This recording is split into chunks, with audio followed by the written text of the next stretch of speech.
Hello and welcome. You are watching online teaching with me, Annie. So students, इससे पहले हम most important rules की series को start कर चुके थे, जहाँ पे हम क्या कर रहे हैं, बहुत ज़्यादा ही जो इम्पॉर्टेंट रूल्स हैं, ये जो कॉन्सेप्ट है जो कि इम्प्रूवमेंट के फॉर्म में या एरर के फॉर्म में एग्जाम में बहुत ज़्यादा क्वेश्चन पुट किए जाते हैं, हम उन्हीं रूल्स का यहाँ पे क्या देख रहे हैं, कंपाइलेशन देख रहे हैं। ठीक है, तो इससे पहले के लेक्चर में ही हमने क्या है, सीरीज़ को स्टार्ट किया है। आज इसका सेकेंड लेक्चर है, तो इसी लेक्चर को, इसी सीरीज़ को हम क्या करेंगे, कंटिन्यू करेंगे। शुरू करने से पहले आप किसी भी एग्ज़ाम की प्रिपरेशन कर रहे हो, वेदर वो कोई भी कॉम्पिटिटिव एग्ज़ाम हो जहाँ पे इंग्लिश पूछा जाता है, चाहे वो यूपीएससी का एओ का एग्ज़ाम हो, एसएससी का हो, बैंकिंग का हो, या फिर सीडीएस का हो, सीपीओ का हो, आप किसी भी एग्ज़ाम की प्रिपरेशन कर रहे हो, हर एग्ज़ाम के पॉइंट ऑफ व्यू से क्या है, सीरीज़ बहुत इंपॉर्टेंट है। क्योंकि इन सभी एग्ज़ाम को पॉइंट ऑफ व्यू में रखते हुए ही हमने क्या है, सीरीज़ को प्रिपेयर किया है, जहाँ पे सारे ही इम्पॉर्टेंट रूल का कंपाइलेशन है। वो एनडीए के एग्ज़ाम के पॉइंट ऑफ व्यू से भी है, एसएससी के भी है। तो यहाँ पे हमने इम्पॉर्टेंट रूल्स की सीरीज़ रखी है। अब ये रूल्स कितने होंगे ये डिपेंड करेगा कि कब तक ख़त्म होता है। तो शुरू करते हैं इसको। शुरू करने से पहले हम स्टार्ट करते हैं, पहले हम 5 मिनट लगा के पूरे जो हमने रूल्स पिछले लेक्चर में पढ़े थे उन्हीं को गो थ्रू करते हैं, फिर उसके बाद शुरू करेंगे, इससे हमारा रिवीजन भी हो जाएगा। तो सबसे पहले हमने रूल फर्स्ट पढ़ा था। रूल फर्स्ट में हमने क्या देखा, स्टेटिव वर्ब के बारे में। यहाँ पे हमने देखा था कि हमने वर्ब को दो तरीके से कैटेगराइज किया था, एक एक्शन वर्ब और दूसरा स्टेटिव वर्ब। यहाँ पे क्या था, एक्शन वर्ब में जो एक्शन है वो हो रहा होगा, परफॉर्म हो रहा होगा, कोई ना कोई एक्शन हो रहा होगा ऐसी वर्ब में, उसे हम क्या बोलते हैं, एक्शन वर्ब बोलते हैं। जबकि स्टेटिव वर्ब में ऐसे वर्ब हैं जहाँ पे कोई एक्शन परफॉर्म नहीं हो रहा होगा, हम इंटेंशनली नहीं करें, अनइंटेंशनली ये चीज़ें हो रही हैं, जैसे कि थिंक करना हो गया, किसी को जानना हो गया, तो ऐसे वर्ब को हम क्या बोलते हैं, स्टेटिव वर्ब। और जो एग्ज़ाम में क्वेश्चन पूछा जाता है वो स्टेटिव वर्ब से रिलेटेड पूछा जाता है, क्योंकि इसके साथ हम आईएनजी फॉर्म नहीं लगा सकते, जबकि एग्ज़ाम में आईएनजी लगा के ही हमें क्या है, एरर दिया जाता है। ठीक है स्टूडेंट्स, तो ये हमारा फर्स्ट रूल था। मूव करते हैं सेकंड रूल की तरफ। सेकंड रूल में हमने क्या देखा था, हमने बोथ और बोथ के बारे में, इसके पेयरिंग के बारे में, और अकेले अगर बोथ आता है तो दोनों के रूल्स के बारे में समझा था। सबसे पहले बात करते हैं बोथ। अगर अकेला आ रहा है तो ये क्या होगा, अगर इसका स्पीच समझे हम, पार्ट्स ऑफ स्पीच, तो ये आर्टिकल की तरह या प्रोनाउन दोनों में से किसी की भी तरह भी यूज़ हो सकता है। जैसे ये दो एग्जाम्पल हैं, इसके एग्जाम्पल है, फर्स्ट वाले में आप देखेंगे ये प्रोनाउन की तरह यूज़ हुआ है, जबकि सेकंड वाले में बोथ क्या है, एडजेक्टिव है। ठीक है, और डिटेल में अगर आप जानना चाहें तो आप पहली वाली क्लास को ज़रूर देखें। मैं सिर्फ एक बार गो थ्रू करवाना चाहती हूँ इसे, ताकि आपको याद आ जाए कि हमने क्या रूल्स देखे थे। ठीक है, तो यहाँ पे अगर बोथ के साथ पेयरिंग में आएगा तो हमेशा एंड आता है, तो ये भी ध्यान रखना है कि बोथ की पेयरिंग किसके साथ होती है, एंड के साथ। तो यहाँ पे जो एरर दिया जाता है, या तो दैट लगा के, देन लगा के, एज वेल एज, ऐसे कुछ अलग से कंजंक्शन इसके साथ क्या कर दिए जाते हैं, ऐड कर दिए जाते हैं। तो दो तरीके के एरर बनते हैं यहाँ पे। पहला एरर यही होता है कि इनका कंपाइलेशन छुपा लेंगे, मतलब कि इनकी पेयरिंग को छुपा लेंगे, बोथ दे दिया तो एंड नहीं दिया, एंड की जगह पे कुछ और दे दिया। ठीक है, तो इस तरीके के यहाँ पे बनते हैं, समझे। और दूसरी चीज़ क्या थी इंपॉर्टेंट, पहली बात तो हमने ये देखा कि इनका पार्ट्स ऑफ स्पीच क्या है। सेकंड चीज़ याद रखना है कि बोथ जो यूज़ किया जाता है हमेशा पॉजिटिव सेंस में किया जाता है, पॉजिटिव सेंटेंसेस में। नेगेटिव सेंटेंसेस में बोथ का यूज़ नहीं किया जाता। ठीक है, तो दो तरीके की यूज़ हमने यहाँ आगे देखा। मूव करते हैं अपने थर्ड रूल की तरफ जो हमने पढ़ा था। तो तीसरा रूल हमारा था, ये पेयरिंग से रिलेटेड था, not only but also, either और, नाइदर नॉर। ये क्या है, कुछ हमारे पास रूल्स हैं जहाँ पे हमने देखा है कि नॉट ओनली अगर दे रखा है तो अगर उसी सेंटेंस में दूसरे हमें कंजक्शन की ज़रूरत पड़ेगी तो वहाँ पे बट ऑल्सो क्या होना चाहिए, यूज़ होना चाहिए। तो इनकी पेयरिंग इसके साथ ही होती है, आइदर की पेयरिंग और के साथ होती है, नाइदर की पेयरिंग नॉर के साथ होती है। अब इसमें जो क्वेश्चन पूछे जाते हैं, यहाँ पे क्वेश्चन दो तरीके से बनाए जाते हैं। पहला कि या तो इनकी एक पेयरिंग देंगे और दूसरी पेयरिंग को ही हाइड कर लिया जाएगा, छुपा लिया जाएगा, या फिर कोई और पेयरिंग उसके साथ दे दी जाएगी। तो एक तो पेयरिंग के ऊपर क्वेश्चन बनता है, और दूसरा क्वेश्चन जो बनता है वो बनता है इसके साथ जो हम वर्ब यूज़ करेंगे। जैसे आप यहाँ पे अगर फॉर्मेशन देखेंगे तो यहाँ पे हमें फॉर्मेशन में गिवन है, एक हमारे पास नाउन होगा पहला, और हमारे पास कोई दूसरा नाउन होगा, दो नाउन होंगे हमारे पास, क्योंकि हम यहाँ पे दो कंजंक्शन यूज़ कर रहे हैं तो ये अपने साथ नाउन तो लेंगे ही। नॉट ओनली के साथ हम पहला नाउन यूज़ करेंगे, बट ऑल्सो के साथ मान लीजिए कि हमने दूसरा नाउन यूज़ किया। अब यहाँ पे जो प्रॉब्लम आती है वो ये आती है कि यहाँ पे तो दो दो सब्जेक्ट हो गए, अब दोनों सब्जेक्ट के अकॉर्डिंग हम वर्ब किसके अकॉर्डिंग लगाएंगे, यहाँ पे जो मेन प्रॉब्लम आती है वो ये आती है। ठीक है, तो दूसरा जो क्वेश्चन पूछा जाता है वो इस फॉर्म में कि वर्ब में क्या कर देंगे, कुछ ना कुछ एरर देंगे वर्ब। अब यहाँ पे हम एक रूल फॉलो करते हैं, रूल ऑफ प्रॉक्सिमिटी का। ये रूल हमें क्या बताता है, ये रूल हमें बताता है कि आपको जो वर्ब यूज़ करना है, क्योंकि हमने ग्रामर का जो मेन नींव देखेंगे आप किस पे टिकी है, कि जो वर्ब होता है वो हमारे क्या करना चाहिए, सब्जेक्ट से एग्री करना चाहिए। तो यहाँ पे आपको जो वर्ब लिखना है, आपको ध्यान रखना है कि यहाँ पे कौन सी सब्जेक्ट के अकॉर्डिंग आप वर्ब लिखेंगे जो हमारे वर्ब के सबसे पास होगा। तो इसे ही हम बोलते हैं रूल ऑफ प्रॉक्सिमिटी या नियरनेस का कॉन्सेप्ट बोलते हैं। जो सब्जेक्ट हमारा वर्ब के सबसे ज़्यादा करीब होगा उसी के अकॉर्डिंग हम क्या करते हैं, वर्ब को यूज़ करते हैं। तो यहाँ पे आई होप कि आपको दोनों बातें समझ में आई कि दो तरीके के एरर यहाँ पे पूछे जाते हैं। एक तो पेयरिंग को हाइड करके पूछा जाता है कि आपको पेयरिंग कर लेंगे, छुपा लेंगे, एक नाउन देंगे दूसरा नाउन देंगे और दोनों के साथ अलग अलग पेयरिंग को यूज़ कर लेंगे। आइदर के साथ और ना यूज़ करके दैन यूज़ कर लिया, एंड यूज़ कर लिया, तो इस तरीके से पूछा जाता है। सॉरी। और नेक्स्ट है वर्ब के अकॉर्डिंग। तो वर्ब के अकॉर्डिंग आपने देख लिया, हमें नियरनेस के कॉन्सेप्ट को ध्यान में रखना है, रूल ऑफ प्रॉक्सिमिटी जिसे हम बोलते हैं। तो ये था हमारा तीसरा रूल। मूव करेंगे नेक्स्ट मूव की तरफ। आई होप कि इतना आपको अच्छे से मेमोराइज हो चुका है। तो मूव करेंगे फोर्थ रूल की तरफ। अब फोर्थ रूल हमारा था each, every, either, neither, any और नन से। अब पहली चीज़ हमने इन सारे सेंटेंसेस के बारे में, इन सारे वर्ड्स के बारे में क्या जाना था कि ये सारे कैसे होते हैं, सिंगुलर इन नेचर होते हैं। ठीक है, तो इनका जो बेसिक नेचर होता है वो कैसा होता है, ये सिंगुलर होते हैं। अब यहाँ पे सबसे पहले समझते हैं ईच को और एवरी को।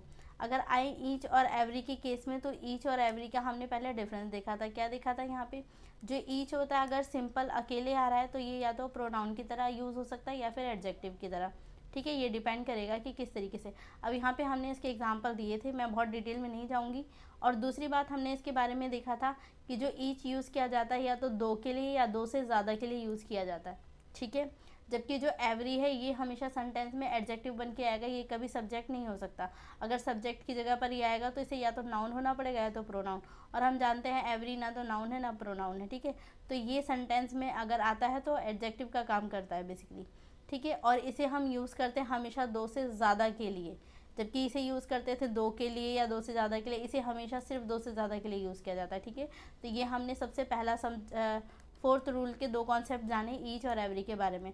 अब जानते हैं आइदर, नाइदर, एनी और नन के लिए।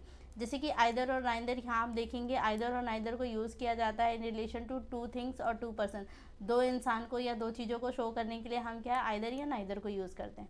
ऐसे ही एनी और नन को यूज़ किया जाता है मोर देन टू के लिए। आप अगर कोई चीज़ दो या दो से ज़्यादा है उसे बताने के लिए आप एनी या नन को यूज़ करते हैं।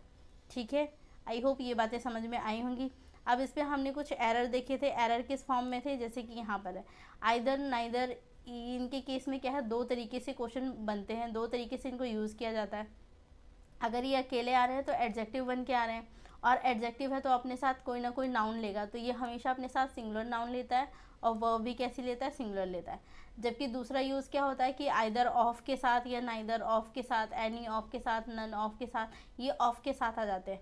यहाँ पे ऑफ प्रीपोजिशन का काम ना करके बल्कि सिलेक्शन का काम करता है। ठीक है, तो हम जानते हैं कि ऑफ के दो यूज़ हैं, या तो ये प्रीपोजिशन की तरह यूज़ किया जा सकता है या फिर इसे सिलेक्शन के लिए यूज़ किया जाता है। तो यहाँ पे जो ऑफ यूज़ किया गया है किसके लिए किया जाता है, सिलेक्शन के लिए। तो जब बात सिलेक्शन की होगी तो इसका मतलब आप जब सिलेक्शन करेंगे तो दो या दो से ज़्यादा के बीच में ही हमेशा सिलेक्शन होता है, तो इसीलिए ये अपने साथ जो नाउन लेते हैं वो कैसा लेते हैं, प्लूरल। ठीक है, लेकिन वर्ब कैसी रहती है इनके, सिंगुलर। अब ये क्या मतलब हुआ, इसका सीधा सा मतलब है कि भले ही हम दो या दो से ज़्यादा में से सिलेक्शन कर रहे हैं, पर सिलेक्शन तो हम किसी एक का ही कर रहे हैं ना, तो बाकी सेंटेंस तो उसी के अकॉर्डिंग हो जाएगा। तो यहाँ पे क्या हो जाता है, सिंगुलर वर्ब यूज़ किया जाता है। ठीक है, तो इस पे जो एरर बनते हैं, इस दो तरीके के एरर बनाए जाते हैं। एग्जांपल हैं यहाँ पर, आप और डिटेल में देखना चाहें तो सीरीज़ को ज़रूर देखें। आगे मूव करेंगे हम नेक्स्ट रूल पे। एक लास्ट रूल जो हमने पढ़ा था ये क्या था, एवरीबडी का, एवरीथिंग का, nobody, nothing, somebody, something, each, anyone, either, neither, one. ये रूल्स हमने देखे थे, ये भी क्या होते हैं, अपने आप में सिंगुलर होते हैं, और हमेशा अपने साथ क्या लेते हैं, ऑलवेज टेक सिंगुलर वर्ब। तो ये अपने साथ कैसा वर्ब लेते हैं, हमेशा सिंगुलर वर्ब भी लेते हैं, क्योंकि ये खुद सिंगुलर है। ठीक है, अब यहाँ पे जो ये बडी वाले हैं, एवरीबडी हो गया, नो बडी हो गया, समबडी हो गया, ये किसके लिए यूज़ किया जाता है, पर्सन्स के लिए यूज़ किया जाता है। जबकि ये जो थिंग वाले हैं, एवरीथिंग हो गया, नथिंग हो गया, समथिंग हो गया, तो ये जिसके पीछे थिंग लगा हुआ है ये किसके लिए यूज़ किया जाता है, किसी चीज़ के लिए, सामान के लिए, थिंग्स के लिए यूज़ किया जाता है। ठीक है, तो इसका सिंपल सा रूल था कि हमेशा ये अपने साथ कैसे लेते हैं, वर्ब लेते हैं, वो भी कैसा, सिंगुलर वर्ब लेंगे। ठीक है स्टूडेंट्स, तो आई होप यहाँ तक क्लियर हुआ होगा। अगर यहाँ तो शुरू करेंगे फिर आज की क्लास को। यहाँ पे हम पढ़ेंगे सबसे पहले रूल नंबर 6 को। रूल नंबर 6 किससे रिलेटेड है, ये मोस्ट ऑफ से रिलेटेड है। क्या जानना है यहाँ पे, जानेंगे पहले मोस्ट ऑफ को कैसे यूज़ किया जाता है। तो मोस्ट ऑफ क्या है, अपने साथ यहाँ पे क्या लेगा, कोई ना कोई नाउन लेगा, चाहे वो काउंटेबल ले चाहे वो अनकाउंटेबल ले। अब देखिए यहाँ पे अगर काउंटेबल ले रहा है तो यहाँ पे हम प्लूरल की बात करें, पर आप सिंगुलर की भी बात कर सकते हैं। अगर हम मान लीजिए कि सिंगुलर आ जाता है तो लिख लीजिए यहाँ पे सिंगुलर काउंटेबल नाउन, ये अपने साथ क्या लेगा, सिंगुलर वर्ब लेगा। ठीक है, तो अब या तो ये आएगा यहाँ पर मोस्ट ऑफ के साथ, या तो कोई अनकाउंटेबल नाउन आएगा या कोई काउंटेबल नाउन आएगा। काउंटेबल आएगा तो इसमें या तो सिंगुलर आएगा या तो प्लूरल आएगा। ऐसे ही अनकाउंटेबल के केस में तो आपको हमेशा याद रखना है, अनकाउंटेबल नाउन कैसा नाउन है जिसे हम काउंट नहीं कर सकते। अगर आप इसे काउंट नहीं कर सकते तो इसे हम क्या मानते हैं, सिंगुलर मानते हैं। और इसके साथ वर्ब भी कैसी यूज़ हो जाती है, सिंगुलर यूज़ हो जाती है। ठीक है, सिंपल है कॉन्सेप्ट। और यहाँ पर आप देखेंगे जो हमारे पास आ गया काउंटेबल नाउन। अब काउंटेबल में तो दोनों तरीके के हो सकते हैं, या तो सिंगुलर हो या तो प्लूरल हो। अगर सिंगुलर काउंटेबल नाउन आ गया मोस्ट ऑफ के साथ तो ये अपने साथ कैसा वर्ब लेगा, सिंगुलर लेगा, जाहिर सी बात है। और अगर प्लूरल आ गया तो ये अपने साथ कैसा लेगा, प्लूरल वर्ब लेगा। ठीक है स्टूडेंट्स, तो यहाँ पे कुछ खास टफ नहीं था, बहुत सिंपल कॉन्सेप्ट था, आपको अच्छे से समझ में आया होगा। अगर ये चीज़ें समझ में आ चुकी हैं तो हमने बस इसका यूज़ देखना है। तो आते हैं क्वेश्चन पे, कुछ प्रीवियस ईयर क्वेश्चन को ट्राई करेंगे, देखेंगे कि किस तरीके के क्वेश्चन पूछे जाते हैं।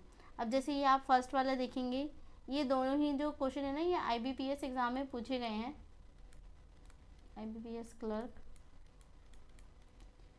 एग्ज़ाम में क्या है, ये दोनों ही क्वेश्चन पुट किए गए हैं। ठीक है, तो शुरू करते हैं। जैसे फर्स्ट वाला क्वेश्चन है हमारा, it appears that most of the students from this school has done their studies from a technical institution, no error. क्या करना है, पहले आप खुद वीडियो को ट्राई कीजिए, मतलब वीडियो को पॉज करके क्वेश्चन को ट्राई कीजिए।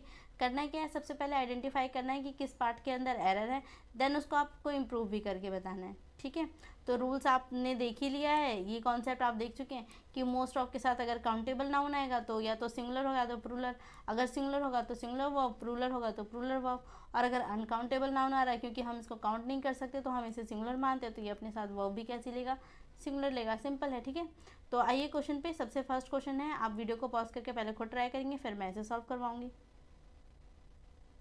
अब शुरू करते हैं। हम देखेंगे यहाँ पर इसका जो फर्स्ट पार्ट हमें गिवन है, यहाँ पे गिवन है it appears that most of the student. अब आप देखिए यहाँ पे मोस्ट ऑफ यूज़ कर दिया गया है। Most of the student from this class has done there study from a technical institute. तो हमने देखा कि जो मोस्ट ऑफ है ये अपने साथ नाउन कैसा लेगा। अब यहाँ पे देखिए यूज़ किया गया है स्टूडेंट्स, काउंटेबल है या अनकाउंटेबल है, तो हम जानते हैं कि अनकाउंटेबल है। और स्टूडेंट्स है तो ये कौन सा कोई केस हो गया, प्लूरल काउंटेबल नाउन का। ठीक है, तो यहाँ पर ये फर्स्ट ये वाला केस हो जाएगा प्लूरल काउंटेबल नाउन का। और प्लूरल काउंटेबल नाउन है तो अपने साथ वर्ब भी कैसे लेगा, प्लूरल। तो चेक करते हैं वर्ब कैसे ले रखा है। तो यहाँ तक का तो केस तो ठीक है, सर्च स्कूल। अब सी पार्ट में हम देखेंगे यहाँ पे यूज़ किया गया हैज़। और अभी हमने बात किया है कि यहाँ पे अगर वर्ब कैसी है, प्लूरल आ रही है, नाउन ये अपने साथ प्लूरल ले रहा है, तो वर्ब भी कैसे लेगा, प्लूरल लेगा। दैट मीन्स हम यहाँ पे आइडेंटिफाई कर पाए कि इसमें कौन से पार्ट में एरर है, सी पार्ट के अंदर एरर है। इसे इम्प्रूव करने के लिए आपको क्या करना है, तो हैज़ को रिप्लेस करना है और यहाँ पे क्या यूज़ किया जाएगा, हैव। ठीक है स्टूडेंट्स, तो आई होप इजी था, आपको अच्छे से क्लियर हुआ होगा। नेक्स्ट एग्जांपल की तरफ आते हैं। नेक्स्ट एग्जांपल में गिवन है most of the milk was boiled over due to her carelessness and childish nature, no error. बताना है कि कौन से पार्ट में एरर है, देन उसको इम्प्रूव करना है। अब आप यहाँ देखिए, यहाँ पे भी मोस्ट ऑफ यूज़ किया गया है। अब इसके साथ चेक करना है कि काउंटेबल नाउन है या अनकाउंटेबल। तो इस वाले में तो आपने देखा था इसके साथ काउंटेबल नाउन था और वो भी प्लूरल। यहाँ पे आप देखेंगे मिल्क आ गया, हम जानते हैं कि मिल्क कैसा है, ये है अनकाउंटेबल नाउन। और अनकाउंटेबल नाउन है, हम इसे काउंट ही नहीं कर सकते। अगर आप इसे काउंट नहीं कर सकते तो इसे हम क्या मान के चलते हैं, सिंगुलर। तो इसके साथ वर्ब भी कैसी यूज़ की जाती है, सिंगुलर। तो देखते हैं वर्ब क्या यूज़ किया गया है, वाज। और वाज हम जानते हैं सिंगुलर है, दैट मीन्स यहाँ पे भी कोई प्रॉब्लम तो नहीं है, ये यहाँ तक ठीक है। आगे देखते हैं ड्यू टू द केयरनेस, आगे कोई एरर नहीं है, दैट मीन्स ये क्या, ये अगर बात करेंगे तो इसका आंसर क्या हो जाएगा, इसका आंसर हो जाएगा ई पार्ट, नो एरर। ये इस क्वेश्चन के अंदर कोई एरर नहीं है। ठीक है, तो ये भी आसान क्वेश्चन था, आपको अच्छे से क्लियर हुआ होगा।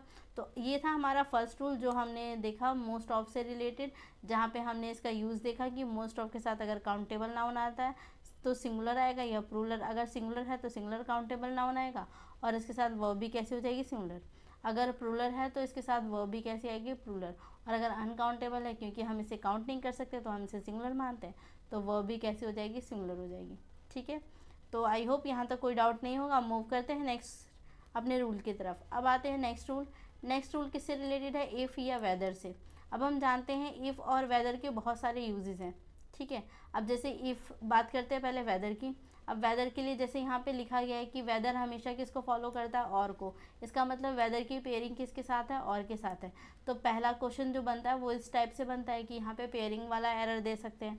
ठीक है, कि वेदर के साथ किसी और कंजक्शन को यूज़ कर लिया जाएगा, तो एक किस तरीके का हो जाएगा। और दूसरा यूज़ इसका क्या है, तो वेदर को यूज़ किया जाता है डाउट को शो करने के लिए। जिस सेंटेंस में हम संदेह या डाउट को शो करना चाहते हैं, वहाँ पे हम क्या कर सकते हैं, वेदर को यूज़ कर सकते हैं। ठीक है, तो यहाँ पे हमने इसके दो यूज़ देखे कि वेदर अगर दो उसको नाउन चाहिए तो वेदर की पेयरिंग किसके साथ होती है, और के साथ। तो ये सिर्फ और के साथ ही यूज़ किया जाएगा। या फिर डाउट बताने के लिए भी हम क्या करते हैं, वेदर को यूज़ करते हैं। इसी तरह इफ़ को आप देखेंगे तो इफ़ को यूज़ किया जाता है या तो डाउट के लिए, कंडीशन के लिए और इमेजिन के लिए, इमेजिनरी सेंटेंसेस के लिए। तो यहाँ पे इफ़ के आप देखेंगे बहुत सारे यूज़ हैं। डाउट के केस में भी हम क्या, अगर हमें किसी सेंटेंस में डाउट को शो करना होता है तो वहाँ हम इफ़ यूज़ कर सकते हैं। या कोई कंडीशन बतानी है तो वहाँ पर भी आप क्या कर सकते हैं, इफ़ को यूज़ कर सकते हैं। अगर इमेजिनेशन की बात होगी तो वहाँ पर भी हम क्या कर सकते हैं, इसको यूज़ कर सकते हैं। ठीक है, तो यहाँ पे हमने दोनों की क्या है, काफ़ी सारे रूल्स देखे, काफ़ी सारे यूजेस देखे। यहाँ पर बात करेंगे एक एक करके हर यूज़ के बारे में। तो सबसे पहले बात करते हैं डाउट के बारे में। अब आप देखेंगे कि वेदर और इफ़ दोनों ही यूज़ किया जा रहा है किस पर्पज़ से, डाउट के पर्पज़ से। तो डाउट का मतलब क्या हो गया कि जहाँ पे हमें कोई डाउट होगा, जो सेंटेंस कही गई है, जो बात कही गई है, हो सकता है वो हो सकता है वो ना हो। ठीक है, श्योरिटी नहीं है, जहाँ पे हम उस चीज़ को शो करने की कोशिश कर रहे हैं। तो आइए सबसे पहले इसी वाले रूल को देखेंगे, किस चीज़ को। तो सबसे पहले डाउट वाले केस को देखते हैं। अब जैसे ये कुछ एग्जांपल हमें गिवन है। यहाँ पे इफ़ दे रखा है, वेदर दे रखा है। यहाँ पे हम इफ़ और वेदर के यूजेस को समझ रहे हैं सिर्फ डाउट के पर्पज़ से, कि अगर मुझे सेंटेंस में क्या दिखाना है, डाउट शो करना है, तो हम इसे कैसे यूज़ कर सकते हैं। अब आप जैसे यहाँ पर देखिए, आप देखेंगे कि इफ़ और जो वेदर है इसमें कुछ खास डिफरेंस नहीं है। दोनों ही क्या होते हैं, सेम तरीके के। आप चाहे डाउट बताने के लिए इफ़ यूज़ कर ले या वेदर यूज़ कर ले, दोनों में कोई प्रॉब्लम नहीं है।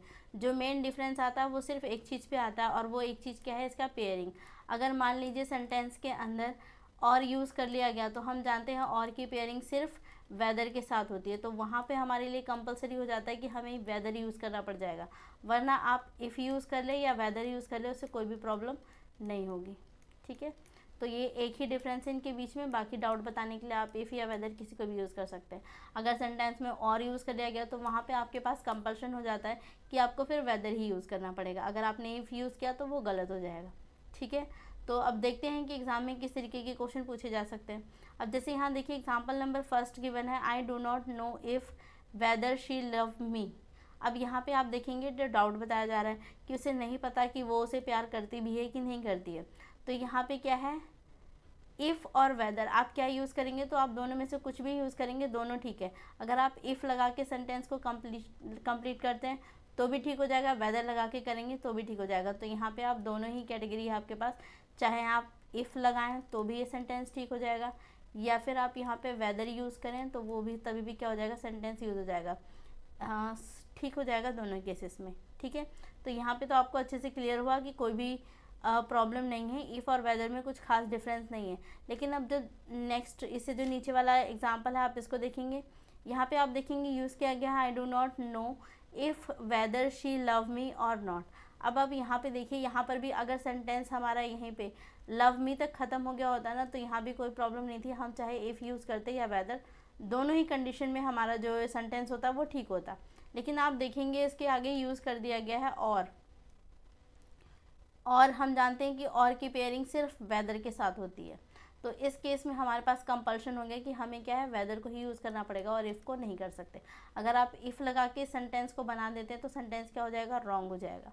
ठीक है स्टूडेंट, तो आई होप कि ये दोनों बातें आपको समझ में आएंगी, दोनों यूज़ इसके समझ में आए होंगे। तो इफ़ और वेदर में कोई खास डिफरेंस नहीं है, हम दोनों का यूज़ कर सकते हैं डाउट बताने के लिए। और यहाँ पे कोई भी अलग से कोई और रूल्स भी यहाँ पे काम नहीं करते, कि आप इफ़ और वेदर के केस में दोनों अप्लाई कर सकते हैं, दोनों का सेम मीनिंग है, सेम सेंस देंगे वो। लेकिन जब सेंटेंस के अंदर और आ जाएगा तो हम जानते हैं कि और की पेयरिंग सिर्फ वेदर के साथ होती है, तो ऐसे केस में हमारे पास कंपल्शन हो जाता है कि हमें वेदर यूज़ करना है, ना कि इफ़। तो वहाँ पे अगर आप इफ़ यूज़ करेंगे तो वो रॉन्ग हो जाएगा।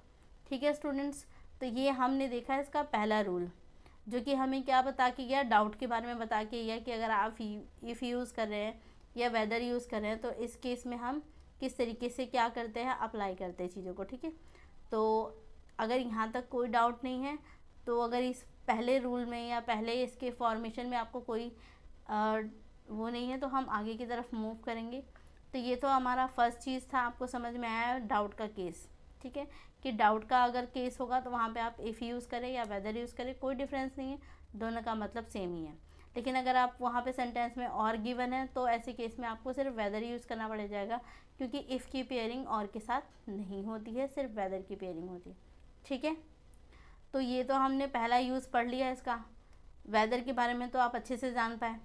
इफ़ के केस में हमने एक बात समझी, एक यूज़ इसका समझा, वो क्या था, डाउट का। अब बात करते हैं कंडीशन की, और कंडीशन बहुत इंपॉर्टेंट है, बहुत ज़्यादा इंपॉर्टेंट है, एग्ज़ाम के पॉइंट ऑफ व्यू से बहुत ज़्यादा क्वेश्चन पुट किए जाते हैं इस पर। ठीक है, तो शुरू करते हैं अब कंडीशनल केस को। लेकिन कंडीशनल को शुरू करने से पहले हम समझते हैं कि कंडीशन होता क्या है। ठीक है, कई जगह पे हम नॉर्मल सेंटेंस को भी क्या समझ लेते हैं, कंडीशन समझ लेते हैं। ज़्यादातर बच्चों को यही पहचानते हैं कि जहाँ भी इफ़ और वेदर जैसी चीज़ें आ रही हैं या स्पेशली इफ़ आ रहा है तो हम उसे संदेह की नज़र से या फिर ये सोचें कि कंडीशन ही समझ के हम बैठ जाते हैं। ठीक है, तो पहले यहाँ पे हमें अपना डाउट क्लियर करना है कि कौन सा सेंटेंस हमारा कंडीशनल है और कौन सा नहीं है। जैसे आप इसमें देखेंगे, यहाँ पे हमें गिवन है I will come and Ram will go. तो यहाँ पे दो सिंपल सेंटेंस बोला गया है कि मैं आऊँगा और राम जाएगा। तो यहाँ पे क्या कोई कंडीशन है कि मैं आऊँगा तभी राम जाएगा, ऐसा कुछ तो नहीं है। सिंपल सी बात है, मैं आऊँगा राम जाएगा, है ना। तो दो सिंपल सेंटेंसेस को जोड़ दिया गया है। अब कई जगह पे बच्चे इसे क्या समझ लेते हैं, कंडीशनल, जबकि ये कंडीशनल सेंटेंस नहीं है, ये तो सिंपल सेंटेंस है। ठीक है, अब नीचे वाले में आ जाइए, if I come Ram will go. अब यहाँ पे देखेंगे तो यहाँ पे हम कह सकते हैं कि हाँ कंडीशन है। यहाँ पे क्या कंडीशन कम लगाई गई है, इफ़ आई कम, अगर मैं आऊँगा तभी क्या होगा, राम जाएगा। ठीक है, तो ये कैसा सेंटेंस हो गया, तो ये कंडीशनल सेंटेंस है, समझे। नेक्स्ट वाले पे आते हैं, if I will come Ram will go. अब आप देखेंगे कि कंडीशन तो ये भी बन रहा है, पर कंडीशन है ये, लेकिन ग्रामेटिकली क्या है, इसमें एरर है। ग्रामेटिकली एरर का मतलब क्या हो गया, अब आप देखेंगे यहाँ पे विल यूज़ कर लिया गया है 2 बार। तो यहाँ से एक नया कॉन्सेप्ट और हम समझेंगे, वो क्या होगा कि कंडीशनल सेंटेंस जब भी आएगा तो उसके साथ 2 फ्यूचर टेंस नहीं आ सकते, समझे। और स्पेशली या फिर इसे सिंपल शब्दों में मैं कहूँ तो मेरे कहने का मतलब ये है कि जो इफ़ वाला क्लॉज होगा, यानी कि कंडीशनल वाला जो क्लॉज होगा ना, वो कभी भी फ्यूचर टेंस में नहीं होता। तो अगर आप यहाँ से विल को हटा देंगे तो ये भी तभी भी ये क्या हो जाएगा, सही हो जाएगा, if I come Ram will go. ठीक है, तो इसका मतलब सीधा है, ये जो कंडीशनल क्लॉज होता है ना, वो कभी भी फ्यूचर में नहीं हो सकता। तो यहाँ से हमें क्या बात पता चली कि जो भी कंडीशन को हमने पहचाना कि कब हम कंडीशन मानेंगे, कब हम कंडीशन नहीं मानेंगे। सिंपल सेंटेंस में भी आपको समझना है कि जो सिंपल है वो सिंपल है, आप उसको कंडीशन नहीं मानेंगे। इफ़ यूज़ हो रहा है यहाँ पर, और साथ में हमने पढ़ा इसका सेंस भी क्या था, कंडीशनल सेंस था। दैट मीन्स यहाँ पे कंडीशन इम्पोज हो रही थी। ठीक है, अब थर्ड वाले में आप देखेंगे यहाँ पे यूज़ किया गया if I will come Ram will go. हालांकि ये कंडीशन है, लेकिन यहाँ जो प्रॉब्लम थी वो ग्रामेटिकली एरर की थी कि यहाँ पे विल यूज़ किया गया था। जबकि हमने जो अभी पढ़ना है या समझना है, उसमें क्या समझना है कि जो कंडीशनल क्लॉज होते हैं उनमें डबल बार विल या फ्यूचर टेंस नहीं आ सकता, समझे। तो आई होप यहाँ तक की चीज़ें ये क्लियर हुई होंगी। ठीक है, तो अब समझते हैं कुछ इम्पॉर्टेंट बातें इसके बारे में। सबसे पहली बात, अब तक हमने जो कंडीशनल के बारे में समझा वो क्या था कि 2 बार हम यहाँ पर 2 सेकेंड, तो पहली चीज़ हमने समझा कि जो कंडीशनल सेंटेंस होगा वहाँ पे हमने देखा कि 2 बार फ्यूचर टेंस नहीं होगा, या मैं कहूँ विल और विल आप नहीं यूज़ कर सकते। ऐसे ही शैल और शैल नहीं यूज़ होगा, या फिर आप कह दें शैल के साथ विल, ये भी नहीं यूज़ होगा। या फिर आप कह दें विल के साथ शैल, ये भी यूज़ नहीं होगा। तो यहाँ से हमें क्या बातें पता चली कि जो भी हमारे पास कंडीशनल सेंटेंसेस होंगे, जो कंडीशनल सेंटेंस होंगे वो वहाँ पे 2 बार फ्यूचर टेंस नहीं यूज़ होगा।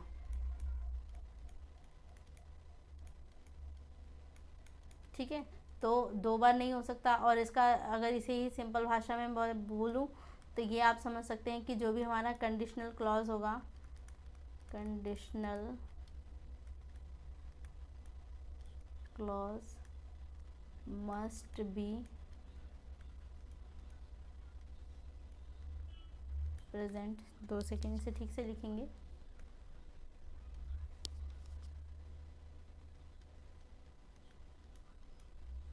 Present and past tense, not in future tense. तो ये दोनों बात आप समझे होंगे कि जो हमारा सेकंड क्या कहना चाह रहा है कि जो भी हमारा कंडीशनल क्लॉज होगा ना, वो या तो प्रेजेंट टेंस में होगा या पास्ट टेंस में होगा, कभी भी फ्यूचर टेंस में नहीं होगा। सिर्फ कंडीशनल क्लॉज की बात करिए, जो दूसरा वाला क्लॉज होगा वो हो सकता है, वहाँ कोई प्रॉब्लम नहीं है। जैसे आप ने इस एग्जाम्पल में देखा, if I came Ram will go, तो ये आप फर्स्ट वाला देखेंगे तो ये किस में है, सिंपल में है, जबकि जो दूसरा वाला क्लॉज है वो किस में है, फ्यूचर में ही है। तो जो अनदर क्लॉज होगा, सिंपल क्लॉज होगा, वो अगर आ रहा है फ्यूचर में तो कोई प्रॉब्लम नहीं है। हमें प्रॉब्लम किस चीज़ से है कि हमारा जो कंडीशनल क्लॉज है वो फ्यूचर में ना हो। ठीक है, तो ये 2 बातें आई होप आप समझ गए होंगे। ये बात भी सेम इसी बात से रिलेटेड है कि 2 बार विल नहीं यूज़ हो सकता। आप देख चुके हैं 2 बार विल यूज़ करने का मतलब आपने सिंपल क्लॉज में तो विल को यूज़ कर दिया, जबकि कंडीशनल में भी यूज़ कर दिया। हमने देखा कंडीशनल में हम फ्यूचर टेंस नहीं लगा सकते। इसी तरह शैल के लिए भी सेम चीज़ अप्लाई हो जाएंगी। तो आपको ये दोनों ही बातें क्या होंगी, अच्छे से क्लियर हो गई होगी। अगर क्लियर हो गई होंगी तो हम आगे की तरफ मूव करते हैं। अब यहाँ पे जैसे मैंने यहाँ पे बात किया कि जो हमारा कंडीशनल क्लॉज होगा या तो वो प्रेजेंट में होगा या तो वो पास्ट में होगा। तो पहले इस चीज़ को अच्छे से समझते हैं, क्योंकि एग्ज़ाम के पॉइंट ऑफ व्यू से बहुत ज़्यादा इंपॉर्टेंट रूल है ये। और कई बार बच्चों को इसमें दिक्कत आती है कि प्रेजेंट में अगर हमारा पहला वाला क्लॉज है तो दूसरा क्लॉज किस में होना चाहिए, या जो हमारा कंडीशनल है वो पास्ट में है तो हमारा सिंपल वाला क्लॉज किस में होना चाहिए। ठीक है, कौन से टेंस में होना चाहिए।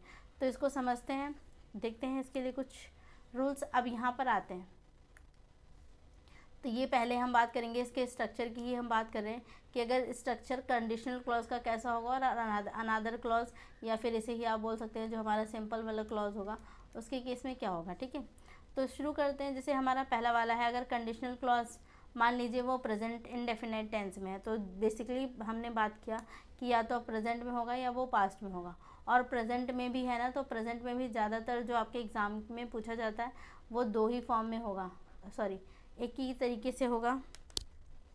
क्या होगा वो एक ही तरीका कि जो प्रेजेंट वाला होता है आपके एग्ज़ाम में ज़्यादातर वो दिया जाता है प्रेजेंट इंडेफिनाइट में।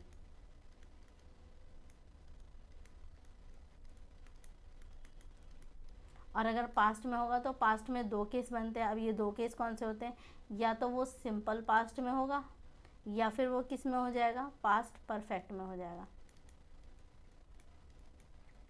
ठीक है, तो या तो ये हो जाएगा सिंपल पास्ट में या फिर होगा पास्ट परफेक्ट में।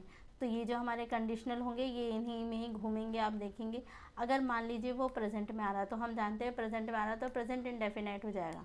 तो कंडीशनल क्लॉज तो हमारा किस में चला गया, प्रेजेंट इंडेफिनाइट टेंस में। जबकि जो दूसरा वाला क्लॉज होगा फिर वो किस में हो सकता है, वो हो सकता है पास्ट इंडेफिनाइट में हो या फिर हो सकता है परफेक्ट प्रेजेंट इंडेफिनाइट। ये परफेक्ट नहीं है, प्रेजेंट है, यहाँ पर होगा प्रेजेंट। ठीक है, तो ये टाइपिंग एरर है, कोई नहीं। प्रेजेंट इंडेफिनाइट या फिर क्या हो जाएगा, फ्यूचर इंडेफिनाइट में होगा। अब कब प्रेजेंट इंडेफिनाइट में होगा, कब फ्यूचर इंडेफिनाइट में होगा, हम इसे भी अभी समझेंगे। ठीक है, कि कब कौन कौन से केसेस में जो हमारा कंडीशनल क्लॉज है वो अगर प्रेजेंट इंडेफिनाइट में है तो कौन सा केस होगा, जब हमारा प्रेजेंट अनदर जो क्लॉज होगा, जो सिंपल क्लॉज होगा वो हमारा कब प्रेजेंट इंडेफिनाइट में होता है। तो इसको समझेंगे अभी अच्छे से। दूसरे पे आते हैं, इसमें बात करते हैं। अब यहाँ पे पास्ट, पहले इसी में देखते हैं। जो प्रेजेंट इंडेफिनाइट है, प्रेजेंट इंडेफिनाइट अगर कहा जा रहा है तो कहने का मतलब क्या है, कहने का मतलब है कि जो इफ़ वाला क्लॉज होगा वो किस में हो जाएगा, प्लस में, सब्जेक्ट हो जाएगा, प्लस में वर्ब की फर्स्ट फॉर्म के साथ एस और ई एस को यूज़ किया जाएगा। ठीक है, तो ये हमारा क्या हो जाएगा, प्रेजेंट इंडेफिनाइट के केस में है तो ये वाली कैटेगरी बनेगी, इसके साथ आप ऑब्जेक्ट लगा लीजिए। ठीक है, और अगर आप यहाँ पे आएंगे तो यहाँ पे 2 हो गया प्रेजेंट इंडेफिनाइट में। अगर प्रेजेंट इंडेफिनाइट में है तो यहाँ पे क्या हो जाएगा, सब्जेक्ट प्लस में वर्ब की फर्स्ट फॉर्म के साथ एस और ई एस। और अगर मान लीजिए कि ऑब्जेक्ट हो जाएगा फिर यहाँ पर, और अगर फ्यूचर के केस में आ जाएगा तो फ्यूचर के केस में आएगा सब्जेक्ट प्लस में विल या फिर शैल प्लस में क्या हो जाएगा, वर्ब की फर्स्ट फॉर्म के साथ ऑब्जेक्ट। ठीक है, तो या तो इस फेज़ में आ जाएगा, दोनों में से किसी में भी हो सकता है, वो इस केस में भी हो सकता है, इस केस में भी हो सकता है। ठीक है, तो ये बातें आपको समझ में आई। सेकंड पे आते हैं। अब अगर मान लीजिए कि पास्ट में आ गया और पास्ट में अगर पास्ट इंडेफिनाइट आ गया, तो पास्ट इंडेफिनाइट कहने का मतलब क्या है, कंडीशनल क्लॉज है, तो इफ़ आएगा इसके साथ, तो यहाँ पे आ जाएगा इफ़ प्लस में हमारा सबसे पहले आएगा सब्जेक्ट, फिर क्या आएगा, क्योंकि इंडेफिनाइट है, पास्ट इंडेफिनाइट है, और हम जानते हैं पास्ट इंडेफिनाइट में वर्ब की सेकंड फॉर्म को यूज़ किया जाता है, तो यहाँ पे वर्ब की सेकंड फॉर्म, फिर कोई ऑब्जेक्ट होगा तो वो आएगा। और अगर हमारे पास ये वाला केस होगा तो हमें क्या हो जाएगा, दूसरे केस को भी किस में लेके जाना पड़ेगा, पास्ट में लेके जाना पड़ेगा। उसके लिए हम क्या करते हैं, तो यहाँ पे वुड यूज़ किया जाता है या कोई भी मॉडल वर्ब यूज़ किया जाएगा पास्ट टेंस में, पास्ट फॉर्म में। तो जैसे यहाँ पे वुड आ गया या कोई भी मॉडल वर्ब आ सकता है, कोई भी मॉडल वर्ब में क्या आ सकता है, तो यहाँ पे कुछ भी आ सकता है, शुड आ जाए। ठीक है, इस तरीके की चीज़ें यहाँ पर आ सकती है। तो अगर अब मैं इसका लिखने जाऊँगी तो ये हो जाएगा सब्जेक्ट प्लस में वुड या फिर कोई भी मॉडल वर्ब प्लस में क्या हो जाएगा, वर्ब की फर्स्ट फॉर्म और प्लस में ऑब्जेक्ट हो जाएगा। ठीक है स्टूडेंट्स, तो आई होप ये वाले रूल, ये भी बात आपको अच्छे से समझ में आई होगी। अब हम आते हैं लास्ट वाले केस में, अगर पास्ट परफेक्ट में आ गया। अगर पास्ट परफेक्ट में आ गया तो इसका मतलब क्या हो गया, पास्ट परफेक्ट में आ गया तो क्योंकि कंडीशनल है तो इफ़ पहले आ जाएगा, सब्जेक्ट आ जाएगा, और परफेक्ट में हम हेल्पिंग वर्ब की बात करें तो यहाँ पे यूज़ किया जाता है हैड, प्लस में परफेक्ट है तो ये क्या हो जाएगा, V3 हो जाएगा। ठीक है, तो इफ़ प्लस में सब्जेक्ट प्लस में हैज़ हैड प्लस में वर्ब की थर्ड फॉर्म, जो हमारा कंडीशनल क्लॉज होगा वो इस केस में होगा। जबकि जो हमारा सिंपल वाला क्लॉज होगा, दूसरा जो क्लॉज होगा वो क्या हो जाएगा, क्योंकि वो पास्ट में पहले से है लेकिन हमें परफेक्ट में ले जाना है, तो वहाँ पे क्या यूज़ किया जाएगा, हैव यूज़ किया जाएगा और वर्ब की थर्ड फॉर्म यूज़ की जाएगी। ठीक है, तो यहाँ पे आपको ध्यान रखना है कि वुड है, हैव है और उसके साथ वर्ब की थर्ड फॉर्म, तो यहाँ पे आप लिखेंगे सब्जेक्ट प्लस में वुड हैव प्लस में V3। तो ज़्यादातर जो आपके एग्ज़ाम के पॉइंट ऑफ व्यू से कंडीशनल क्लॉज इंपॉर्टेंट है, मैंने यहाँ पे उन सब का डिस्कशन कर दिया। सबसे पहले मैंने बताया कि आपको ध्यान रखना है कि कंडीशनल क्लॉज कभी फ्यूचर टेंस में नहीं होगा, और क्या किस टेंस में हो सकता है, तो प्रेजेंट में हो सकता है और पास्ट में। अगर प्रेजेंट में भी होगा तो वो प्रेजेंट इंडेफिनाइट टेंस में होगा। ठीक है, परफेक्ट और इन सारे केसेस में नहीं बनाया जाता। जबकि जो पास्ट वाला होगा वो किस में हो जाएगा, सिंपल पास्ट में, या फिर किस में हो सकता है, पास्ट परफेक्ट में हो सकता है। तो ही कैटेगरी होती है जहाँ पे क्या होता है, कंडीशनल बनाया जा सकता है यहाँ पर। तो अब अगर इन तीनों केस को हम अच्छे से पढ़ चुके हैं, पहला वाला केस हमने देख लिया है कि अगर मान लीजिए प्रेजेंट इंडेफिनाइट होगा तो वो किस स्ट्रक्चर में हो सकता है। सबसे पहले कंडीशनल क्लॉज है तो इफ़ तो आएगा, सब्जेक्ट हो जाएगा वर्ब की फर्स्ट फॉर्म के साथ एस या ई एस, या ऑब्जेक्ट हो जाएगा। इसके साथ जो हमारा दूसरा क्लॉज हो जाएगा वो या तो प्रेजेंट इंडेफिनाइट में होगा या फ्यूचर इंडेफिनाइट में होगा। अभी हम इसे समझेंगे कि कब फ्यूचर इंडेफिनाइट होगा और कब प्रेजेंट इंडेफिनाइट होगा। ठीक है, फिर हमने बात करी पास्ट इंडेफिनाइट के केस में, प्रेजेंट वाले में एक ही में बन सकता है कंडीशन, तो ये हमने बना लिया। पास्ट के केस में 2 कैटेगरी में बन सकता है, पास्ट इंडेफिनाइट या पास्ट परफेक्ट में। अगर इंडेफिनाइट में बन रहा है तो इसके साथ इफ़ आ गया, सब्जेक्ट है, वर्ब की सेकंड फॉर्म प्लस में ऑब्जेक्ट, इस वाले केस में होगा, इस वाली कैटेगरी में होगा। जबकि इसके साथ आप दूसरा जो क्लॉज लिखेंगे वो किस में हो जाएगा, सब्जेक्ट, क्योंकि ये भी पास्ट में होना चाहिए। तो यहाँ पे आप देखेंगे वुड बन गया, या मॉडल वर्ब को भी क्या है आप पास्ट फॉर्म में लिखेंगे, वर्ब की फर्स्ट फॉर्म, और इसके साथ आ जाएगा ऑब्जेक्ट। ठीक है, और अगर पास्ट परफेक्ट में हो जाएगा तो स्ट्रक्चर कैसा हो सकता है, इफ़ हो जाएगा, सब्जेक्ट हैड प्लस में V3 और इसके साथ वुड हैव प्लस में V3, तो सब्जेक्ट प्लस में वुड हैव प्लस में V3। तो ये आपने तीनों कैटेगरी पढ़ ली, प्रेजेंट में आ जाएगा तो क्या होगा और पास्ट में आ जाएगा तो क्या होगा। आई होप ये बात आपको अच्छे से क्लियर हुई होगी। अब समझते हैं जो हमने सबसे फर्स्ट वाला पढ़ा, प्रेजेंट इंडेफिनाइट। इसमें हमने बात किया कि प्रेजेंट इंडेफिनाइट भी हो सकता है और फ्यूचर इंडेफिनाइट भी हो सकता है। तो कब हम प्रेजेंट इंडेफिनाइट में लिखेंगे और कब हम फ्यूचर इंडेफिनाइट में लिखेंगे, इस सो स्टूडेंट्स आई होप ये बातें आपको अच्छे से क्लियर हो गई होंगी। अगर ये क्लियर हुआ कि हमें किस किस तरीके के कौन कौन से टेंस में हमें कंडीशनल क्लॉज बना के दिया जाता है, तो अब समझते हैं कि अगर कंडीशनल क्लॉज हमारा प्रेजेंट इंडेफिनाइट में होगा तो दूसरा क्लॉज हम कौन से टेंस में रखेंगे, प्रेजेंट इंडेफिनाइट में या फ्यूचर इंडेफिनाइट में। इसे समझने के लिए पहले एग्जाम्पल की मदद लेते हैं। अब जैसे मूव करते हैं हम नेक्स्ट स्लाइड की तरफ। अब देखिए यहाँ पर है, अब जैसे ये एग्जाम्पल गिवन है, पहले कॉन्सेप्ट समझ लेते हैं। जैसे हमने बात किया कि हम जो हमारा प्रेजेंट इंडेफिनाइट में होगा, अगर हमारी जो कंडीशनल क्लॉज होगा,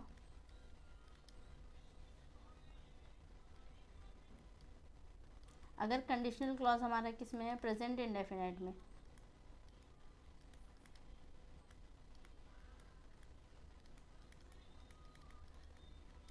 तो जो हमारी दूसरी वाली कंडीशन, दूसरा वाला जो क्लॉज हो जाएगा, अब दूसरा क्लॉज कौन से टेंस में हो सकता है, तो वो हो सकता है, यहाँ लिखते हैं अनदर क्लॉज।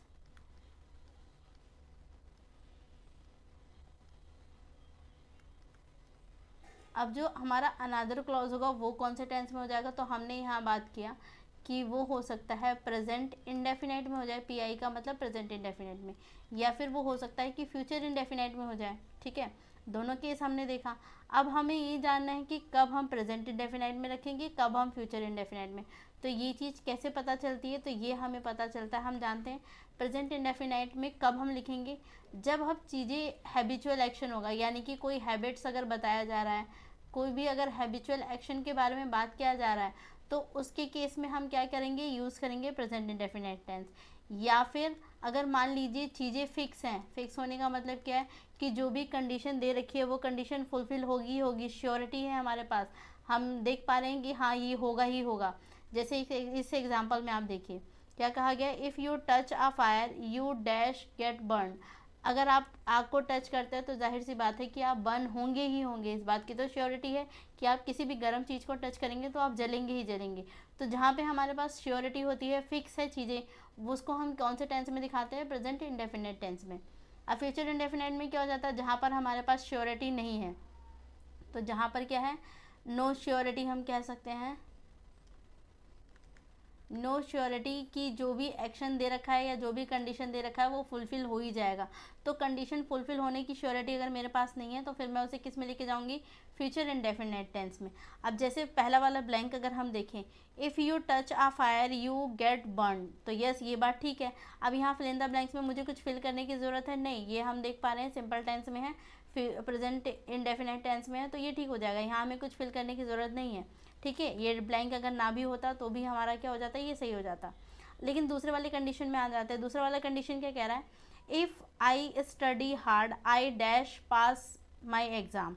अब यहाँ पे कहा जा रहा है कि अगर मैं क्या करूँ, बहुत मेहनत से पढ़ूंगा तो क्या है, आई पास द एग्ज़ाम। हम जानते हैं कि जो बहुत लोग हैं बहुत मेहनत करें लेकिन फिर भी उनको सक्सेस नहीं मिलती, तो यहाँ पे भी वही चीज़ तो लागू हो गई कि अगर आप बहुत हार्ड वर्क कर रहे हैं तो इससे बिल्कुल श्योरिटी ही इस बात की नहीं है, 100% श्योरिटी नहीं है कि आप पास हो ही जाएंगे, है ना, यही कहा जा रहा है। तो यहाँ पे श्योरिटी नहीं है कि हो सकता है आप बहुत मेहनत करें लेकिन फिर भी आपकी किस्मत साथ ना दे, या कुछ भी हो कि आप पास ना हो पाए, है ना, ये वाला केस यहाँ पे रहेगा, क्लॉज रहेगा। दैट मीन्स फिर ये हम किस में लिखेंगे, फ्यूचर इंडेफिनिट टेंस में लिखेंगे। तो यहाँ पे क्या हो जाएगा, अब अगर इस ब्लैंक की बात करूँ तो यहाँ पे यूज़ करेंगे आई विल। ठीक है, तो आप देखेंगे कि ये भी हमारा किस में है, प्रेजेंट इंडेफिनाइट में है, और ये वाली कंडीशनल क्लॉज भी किस में थी, प्रेजेंट इंडेफिनाइट में थी। लेकिन जो इसका दूसरा वाला क्लॉज था यहाँ से लेके यहाँ तक, ये हमने किस में लिखा, ये हमारा गया फ्यूचर इंडेफिनाइट में, सॉरी ये हमारा था प्रेजेंट इंडेफिनाइट में। जबकि इस वाले केस में ये जो हमारा दूसरा क्लॉज था ये किस में चला गया, फ्यूचर इंडेफिनाइट में। ऐसा क्यों हुआ, आपको दोनों बातें अच्छे से समझ में आई होंगी कि जब हमारा, याद रखना है आप, कंडीशनल क्लॉज अगर प्रेजेंट इंडेफिनाइट है तो उसमें जो दूसरा वाला क्लॉज होगा वो या तो प्रेजेंट इंडेफिनाइट हो सकता है या फ्यूचर इंडेफिनाइट। अब मैंने ये दोनों कंडीशन आपको बता दी कि प्रेजेंट इंडेफिनाइट कब होगा, जब आपसे किसी हैबिचुअल एक्शन के बारे में बात किया जाएगा, ये जो भी कंडीशन इम्पोज की गई है वो फिक्स है कि हाँ होगी ही होगी, तो ऐसे केस में आप क्या करेंगे, प्रेजेंट इंडेफिनाइट टेंस में लिखेंगे। अगर चीज़ें फिक्स नहीं है, नहीं श्योरिटी है कि जो कंडीशन है वो हो ही जाएगी, तो ऐसे केस में हम क्या करते हैं, उसे फ्यूचर पे टाल देते हैं, तो उसे हम किस में लेके चल जाएंगे, फ्यूचर टेंस में लेके चल जाएंगे, फ्यूचर इंडेफिनाइट में। ठीक है, आई होप कि ये दोनों एग्जाम्पल से ये दोनों बातें आपको अच्छे से क्लियर हुई होंगी। फिर भी थर्ड एग्जाम्पल को हम देखते हैं क्या कह रहा है इसमें। If I won the lottery I dash by a house. अब यहाँ पे कहा जा रहा है कि अगर मैं लॉटरी जीत जाऊँगा तो मैं क्या करूँगा, बाय अ हाउस। तो यहाँ पे भी क्या है, श्योरिटी नहीं है कि वो लॉटरी जीतेगा ही जीतेगा। इस वाले एग्जाम्पल में और इन दोनों एग्जाम्पल में आपको चीज़ें क्लियर हो रही होंगी, इनके बीच में डिफरेंस नज़र आ रहा होगा कि यहाँ पे तो फिक्स थी चीज़ें कि अगर मैं गर्म चीज़ को छूँगी तो मैं जलूँगी ही जलूँगी, है ना। फिक्स था कि आप अगर आग को छूते हैं तो आप जलेंगे ही, जबकि यहाँ पे फिक्स नहीं है कि आप लॉटरी जीत ही जाएंगे। तो लक की बात है कि आप जीत भी सकते हैं और नहीं भी जीत सकते। तो चीज़ें फिक्स नहीं है, अगर फिक्स नहीं है तो आप यहाँ पे क्या है, इसको फ्यूचर टेंस में लेके जाएंगे तो ये क्या हो जाएगा। अब ये हमें दिख रहा है कि ये किस में है, वन, ये वर्ब की सेकंड फॉर्म में चला गया। अब आप देखते हैं, आते हैं यहाँ पर, हमने देखा था पास्ट इंडेफिनाइट है तो हम वर्ब की सेकंड फॉर्म में लिखते हैं। तो दूसरा वाला क्लॉज किस में चला जाता है, या तो वुड में या किसी मॉडल वर्ब में चला जाएगा। तो अब यहाँ पे क्या यूज़ करेंगे, ये वर्ब की सेकंड फॉर्म है तो यहाँ पे यूज़ हो जाएगा वुड। ठीक है, आई होप ये बात भी क्लियर हुई होगी। आते हैं नेक्स्ट एग्जाम्पल की तरफ। नेक्स्ट एग्जाम्पल में देखिए, if I had not learned exam. अब यहाँ पे देखेंगे हैड यूज़ किया गया है और V3 है, हैड यूज़ किया गया है और V3, और हम जानते हैं हैड और V3 अगर आ गया तो इसका मतलब ये कौन से टेंस में है, ये है पास्ट परफेक्ट में। और अगर पास्ट परफेक्ट में है तो हमारा कंडीशनल क्लॉज किस में चला जाएगा, तो उसके साथ यूज़ होगा वुड हैव, या और कोई मॉडल वर्ब होगा तो वो यूज़ किया जाएगा। तो यहाँ पे आप क्या यूज़ करेंगे, I would have got this exam. ठीक है स्टूडेंट्स, तो आई होप ये बात क्लियर हो चुकी होगी। तो यहाँ पे हमें क्या यूज़ करना था, I would have got this job. तो आई होप कि ये तीनों ही कंडीशंस आपको समझ में आई कि तीन तरीके से जो ये टेंस के ऊपर बेस थी कंडीशनल क्लॉज। तो अगर टेंस के ऊपर बेस है तो कौन कौन से टेंस में दे सकते हैं, हमने देखा फ्यूचर टेंस में हो नहीं सकता, और प्रेजेंट में है तो प्रेजेंट इंडेफिनाइट में होगा। अगर पास्ट में है तो दो कंडीशन हो सकती है, तो पास्ट इंडेफिनाइट हो या पास्ट परफेक्ट हो।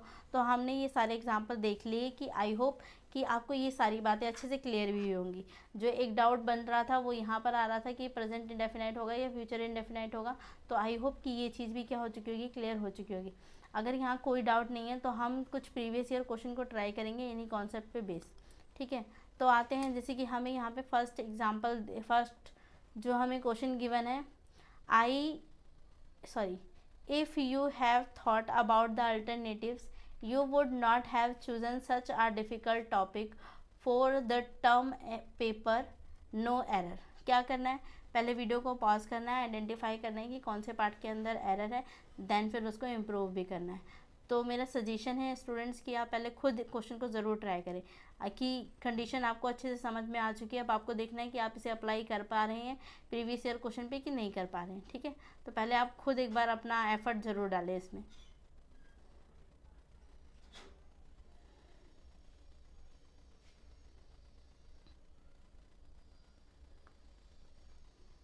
तो चेक करते हैं।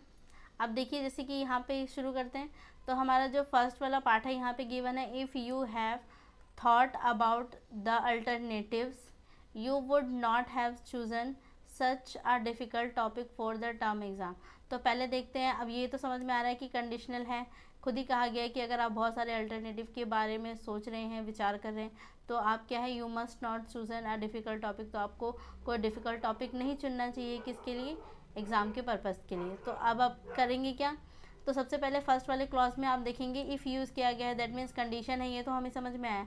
और इस कंडीशन में हम जानते हैं कि कौन कौन से केस हो सकते हैं। अब आप देखिए, यहाँ पे हैव दिया गया है, हैव कौन से टेंस में यूज़ किया जाता है, ये किया जाता है प्रेजेंट परफेक्ट में। क्या आपने कोई भी अभी तक कंडीशन मैंने ऐसी पढ़ाई थी जहाँ पे आपको बताया था कि कंडीशनल क्लॉज प्रेजेंट परफेक्ट में होगा, नहीं, हमने ऐसा नहीं पढ़ा था।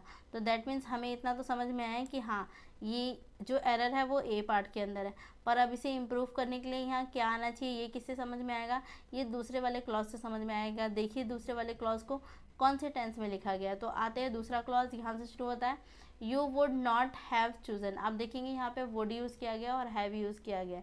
तो ये कौन सा था, ये लास्ट वाली कंडीशन थी हमारी, जहाँ पे वुड और हैव प्लस में V3 यूज़ किया जाता था। अगर ये वाला केस है, दैट मीन्स ये पास्ट परफेक्ट में होना चाहिए था।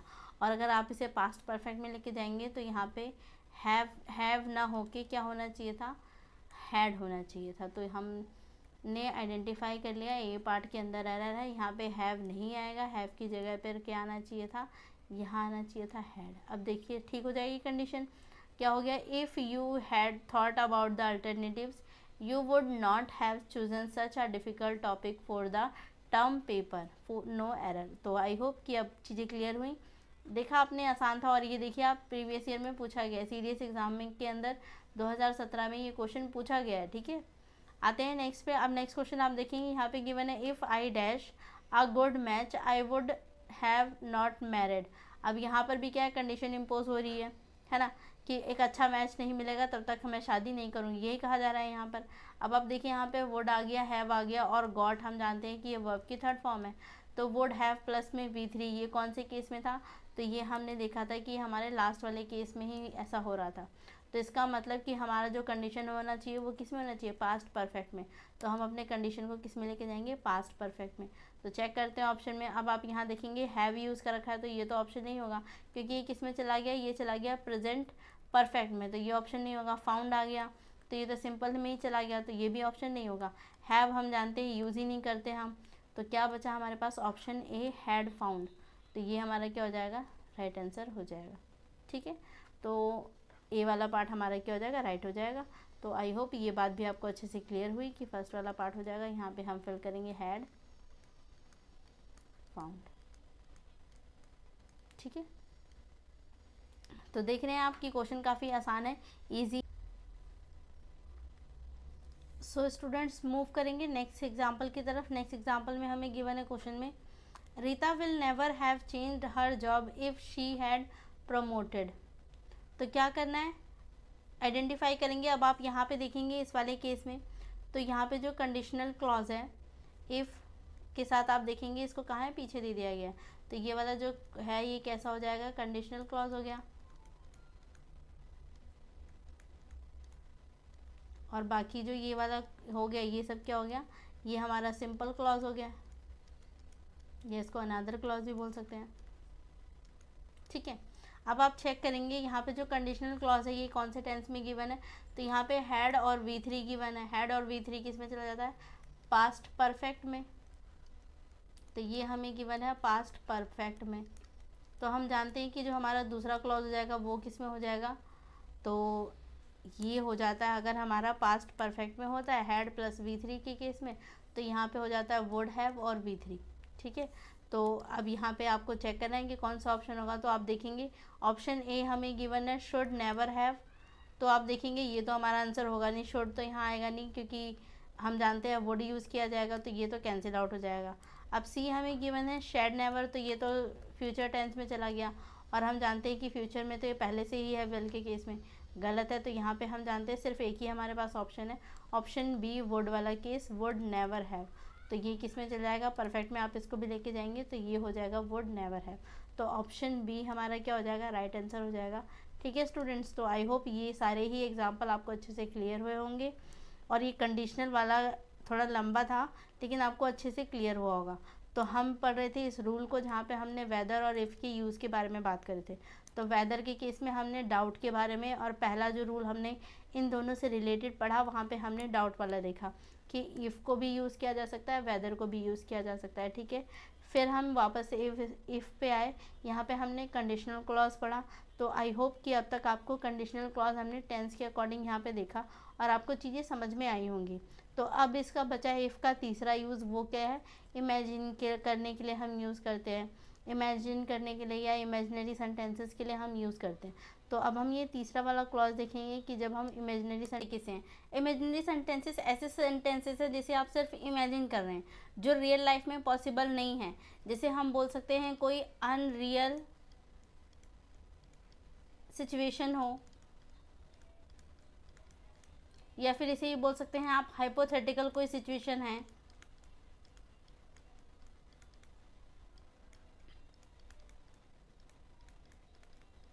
या फिर इसे ही हम बोल सकते हैं कि कोई इमेजिनरी सिचुएशन है, उसके लिए हम यूज़ करते हैं। तो ऐसी सिचुएशन को जब हम रिप्रेजेंट करते हैं तो उसके लिए कहते हैं जैसे कि मैं अमीर होती तो मैं एक बड़ा सा घर खरीदती, तो इस तरीके के सेंटेंसेस होते हैं। या फिर मैंने बोला कि मैं अगर चिड़िया होती तो मैं उड़ जाती, तो इस तरीके के जो सेंटेंसेस होते हैं दैट्स कॉल्ड क्या है, वो इमेजिनरी सेंटेंसेस कहलाते हैं। अनरियल सिचुएशन हो जाती है, हाइपोथेटिकल सिचुएशन होती है। इसे हम एक और नाम से जानते हैं जिसे हम बोलते हैं सब्जेक्टिव मूड। इसे हम क्या बोलते हैं, सब्जेक्टिव मूड। तो क्या इसे हम सब्जेक्टिव मूड भी बोलते हैं। अब बात करते हैं इसके स्ट्रक्चर की। तो जब हम बात करते हैं इसके स्ट्रक्चर की, तो इसका बहुत सिंपल सा स्ट्रक्चर होता है। इफ़ के साथ आप हमेशा किसका यूज़ करेंगे, वर का, बस इतना सा इसका सेंटेंस है। बाकी आगे जो होगा वो देखा जाएगा।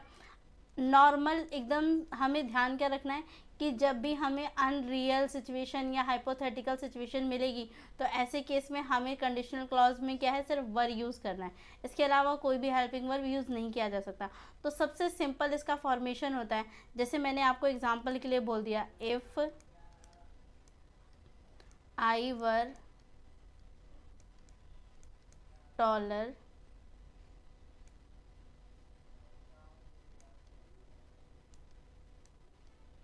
I would buy this dress।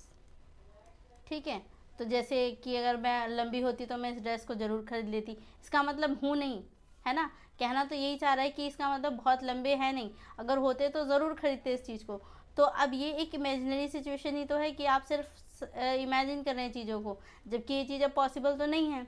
तो ऐसे सिचुएशन को हम रिप्रेजेंट करने के लिए क्या करते हैं, उसे इमेजिनरी सेंटेंसेस बोलते हैं, और इसके लिए हमेशा वर ही यूज़ किया जाता है। ठीक है, तो इसके स्ट्रक्चर में जो भी कंडीशन होगी या जो भी इमेजिनरी सेंटेंस होगा उसके लिए उसमें हम एक ही हेल्पिंग वर्ब को यूज़ करते हैं, दैट इज़ वर। अब इसमें और एग्जांपल अगर मैं बोलूँ, जैसे कि मैंने बोला if I were the member of UPSC I would change the syllabus, कि अगर मैं यूपीएससी की मेंबर होती तो मैं सिलेबस को क्या कर देती, चेंज कर देती, पर मैं हूँ तो नहीं। ठीक है, तो ये कैसी है, एक इमेजिनरी सिचुएशन है कि आप चीज़ों को सिर्फ इमेजिन करते हैं। तो हमें याद क्या रखना है कि ऐसे केस में हम क्या करते हैं, वर को यूज़ करते हैं। इफ़ के साथ वर का यूज़ किया जाता है। ठीक है, इफ़ हो जाएगा, प्लस में सब्जेक्ट हो जाएगा, प्लस में वर हो जाएगा। तो ये हमारा बेसिक स्ट्रक्चर हो गया, आपको ये ध्यान रखना है। तो अब अगर ये बात समझ में आई तो हम एग्जाम्पल पे आते हैं, एग्जाम्पल देखेंगे। अब जैसे पहला एग्जाम्पल हमें गिवन है, if I am the principle of school I would abolish all examination. अगर मैं क्या होती, स्कूल की प्रिंसिपल होती तो क्या कर देती, सारे ही एग्जामिनेशन को अबॉलिश कर देती, ख़त्म कर देते, समाप्त कर देते, है ना, मज़े आ जाते बच्चों के भी। तो आगे मूव करेंगे अब।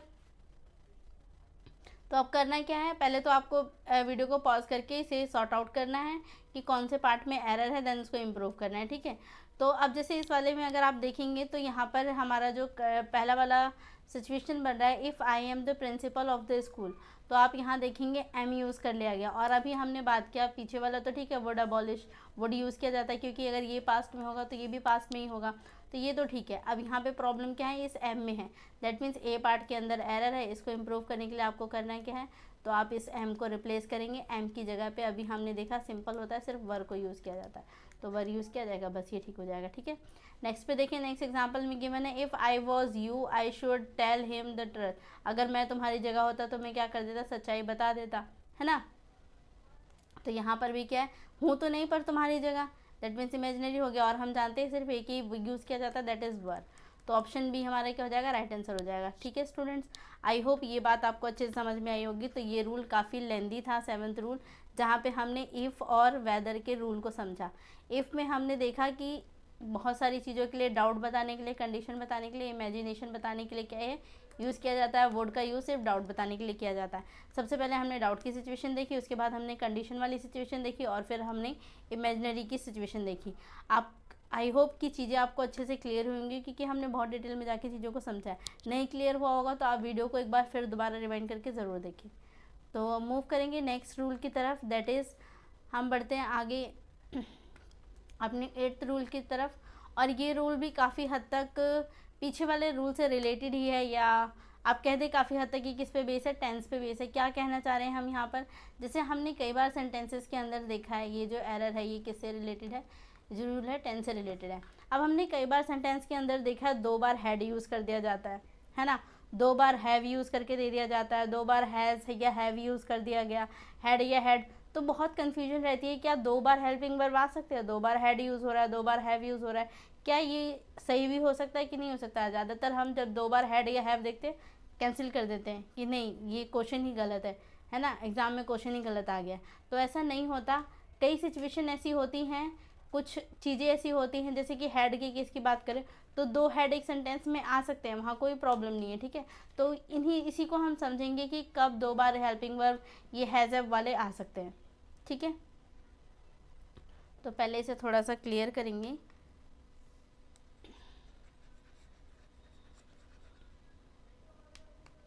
अब जैसे बात करते हैं पहले, अब यहाँ पे आप देखेंगे हम बेसिकली परफेक्ट की ही बात कर रहे हैं। तो जैसे मैंने बोला, एक पेज लेते हैं पहले खाली। अब जैसे आप देखेंगे कि हम जानते हैं हैज़ हेल्पिंग वर्ब है हमारा, हैव है और एक है हैड, है ना। यही 3 आप देखेंगे कि यहाँ पे यूज़ किए जा रहे हैं। पहले इन्हें समझते हैं। अब जैसे हैड आ गया, हैव आ गया, अब देखेंगे इन तीनों को ही अगर हम परफेक्ट फॉर्म में लेके जाए ना, तो तीनों का ही परफेक्ट टेंस अगर हम बोलें या फिर इसकी वर्ब की थर्ड फॉर्म अगर हम बोलें तो वो क्या होती है, वो होती है हैड, ठीक है, तीनों की। अब हम जानते हैं ये जो हमने यूज़ किया हैज़ और हैव, ये तो हम यूज़ करते हैं प्रेजेंट टेंस में, जबकि जो हैड है ये किस में यूज़ किया जाता है, ये यूज़ किया जाता है पास्ट टेंस में,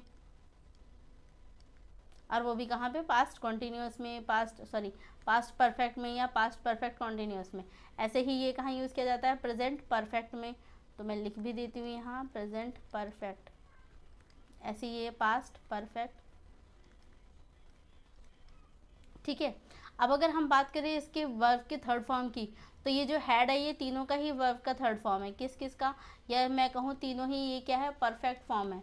अगर बात करें कि हैव्स का परफेक्ट फॉर्म या हैज़ का V3 तो ये भी हैड होता है, हैव का वर्ब की थर्ड फॉर्म तो ये भी क्या होता है, हैड होता है, और हैड का तो हैड है ही, समझे आप। तो इन तीनों का ही अगर हम बात करें परफेक्ट टेंस या फिर अगर हम बोले वर्ब की थर्ड फॉर्म, तो तीनों ही क्या होती है, हैड होती है, समझे।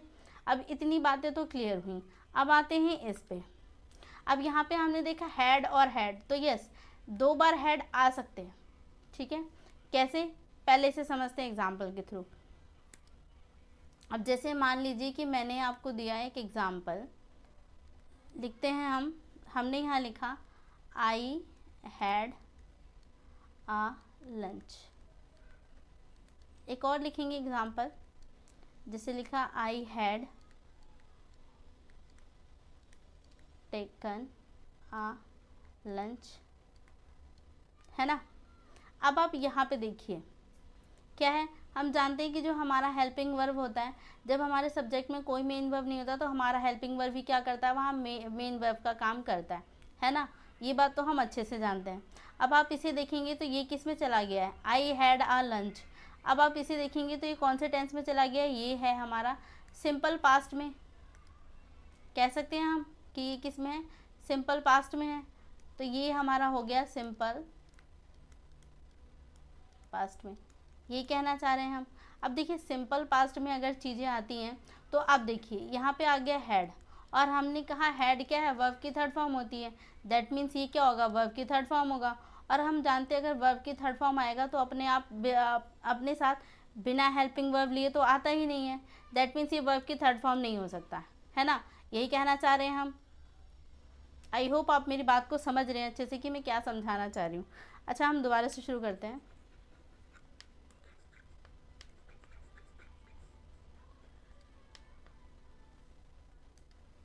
यहाँ पे था हैड।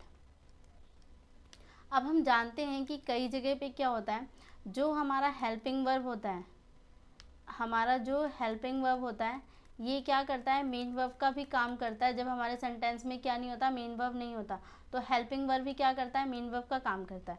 ये तो हम अच्छे से जानते हैं। अब अगर इस सेंटेंस में हम देखें, तो इस सेंटेंस में अगर हम देखें तो ये हमारा सब्जेक्ट हो गया, और हमारे पास हम इसे ही वर्ब बोलेंगे क्योंकि हमारे पास और कुछ नहीं, और ये हमारा हो गया ऑब्जेक्ट, है ना। सिंपल फॉर्मेशन ये हो गई। अब देखिए हम जानते हैं कि जो हेड है ये वर्ब की थर्ड फॉर्म है या फर्स्ट फॉर्म हो सकता है ना। अगर ये वर्ब की फर्स्ट फॉर्म भी है तो हैड कभी वर्ब की फर्स्ट फॉर्म में अगर आ भी रहा है तो आप जानते हैं कि ये अपने साथ कुछ ना कुछ मेन वर्ब तो लेगा ही ना, पर यहाँ कोई मेन वर्ब नहीं है। और अब आप देखेंगे कि यहाँ पे अगर हमने हैड ये वर्ब की थर्ड फॉर्म में अगर माना भी है, चलो हम मानते हैं कि ये वर्ब की थर्ड फॉर्म होगी, तो हम जानते हैं कि वर्ब की थर्ड फॉर्म अपने साथ हमेशा क्या लेती है, हेल्पिंग वर्ब लेती है। अगर मैंने इसे वर्ब की थर्ड फॉर्म बोल दिया तो इसके साथ इसका हेल्पिंग वर्ब कहाँ है, नहीं है, है ना। और अगर ये मेन वर्ब है तो भी मेन वर्ब में अगर आप देखेंगे तो इसे मैं क्या बोलूँगी, सिंपल पास्ट टेंस में, है ना। और सिंपल पास्ट टेंस में क्या होता है, वर्ब की सेकंड फॉर्म आती है और हेड सेकंड फॉर्म तो नहीं है। दैट मीन्स ये वाला स्ट्रक्चर आप देखेंगे कि क्या हो गया, रॉन्ग हो गया, गलत हो गया। अगर मैं इस सेंटेंस को ठीक करना चाहूँ तो कैसे कर सकती हूँ, मुझे इसको एक हेल्पिंग वर्ब देना पड़ेगा अगर मैं इसे वर्ब की थर्ड फॉर्म मान रही हूँ तो, क्योंकि वर्ब की सेकंड फॉर्म होती है जो अकेले आ सकती है ना। उसके पास अगर कोई भी वर्ब नहीं है तो भी चलेगा, वर्ब की सेकंड फॉर्म की केस में हम ऐसा कर सकते हैं, वो बिना हेल्पिंग वर्ब के आती है ना। जबकि यहाँ वाले केस में तो ऐसा कुछ भी नहीं हो रहा और ना मीनिंग बन रहा आई हैड अ लंच, ठीक है। अब अगर इसे मुझे लिखना है तो इसे मैं इम्प्रूव करके कैसे लिख सकती हूँ, इसे अगर आप इम्प्रूव करके लिखेंगे तो यहाँ पे लिखूंगी आई हैड अ लंच। पढ़ने में अजीब लग रहा है, बोलने में अजीब लग रहा है, लेकिन ग्रामेटिकली बात करें तो ये वाला सेंटेंस क्या हो गया, रॉन्ग हो गया, और ये वाला क्या हो जाएगा, ठीक हो जाएगा। क्यों ठीक हो जाएगा, अब आप यहाँ पे देखिए, यहाँ पे मैंने एक हेड ये रखा, एक हेड ये रखा। अब यहाँ पे मैंने इसको V3 माना, तो V3 हम जानते हैं हेल्पिंग वर्ब के साथ आता है, तो इसको हमने इसका हेल्पिंग वर्ब दिया। अब ये किस में चला गया, परफेक्ट में चला गया या नहीं चला गया, है ना। तो ये अब परफेक्ट टेंस में जा चुका है। जबकि सिंपल पास्ट के लिए मुझे वर्ब की सेकंड फॉर्म चाहिए होती है, हम जानते हैं हैड वर्ब की सेकंड फॉर्म नहीं है। और अगर आप इसे लेके चल रहे, चलो फिर पास्ट में नहीं है, क्योंकि सेकंड फॉर्म नहीं है तो पास्ट में नहीं हो सकता, तो फिर आप किस में लेके जाएंगे, वर्ब की थर्ड फॉर्म में, वर्ब की थर्ड फॉर्म में लेके जाएंगे। तो वर्ब की थर्ड फॉर्म बिना हेल्पिंग वर्ब के आती ही नहीं है। दैट मीन्स ये स्ट्रक्चर क्या हो गया, ग्रामेटिकली गलत हो चुका है जो हमने यहाँ पे लिखा है। तो ये कोई सेंटेंस बना ही नहीं, ये गलत हो गया। अब अगर हमने इसमें क्या है, डबल बार हैड यूज़ कर दिया, तो अब ये क्या हो गया, ग्रामेटिकली ठीक हो चुका है। क्योंकि अगर मैंने इसे सिंपल पास्ट में लेके जाऊँगी तो ये परफेक्ट में अगर आप लेके जा रहे हैं तो V3 हो गया, ठीक है, सेंटेंस बन चुका है। और ये अपने साथ वर्ब के कोई ना कोई हेल्पिंग वर्ब लेगा ज़रूर, तो इसने अपनी हेल्पिंग वर्ब भी अपने साथ लिया हैड, और दोनों मिलके किस में चले गए, पास्ट में। तो अब ये क्या है, परफेक्ट में चले गए। तो ये क्या हो गए, दोनों के दोनों सेंटेंस, ये दोनों स्ट्रक्चर क्या हो गए, सही हो गया। ऐसे, या फिर आप इस स्ट्रक्चर को ऐसे ना लिख के इस वाले फॉर्म में भी लिख सकते थे। इस वाले फॉर्म में क्या, आई हैड टेकन अ लंच। अब यहाँ पे आप देखेंगे V3 है, और V3 मैंने अभी बोला कि अपने साथ हेल्पिंग वर्ब लेता है, तो इसने अपने साथ हेल्पिंग वर्ब लिया, हैड इसके साथ आ चुका है, समझे।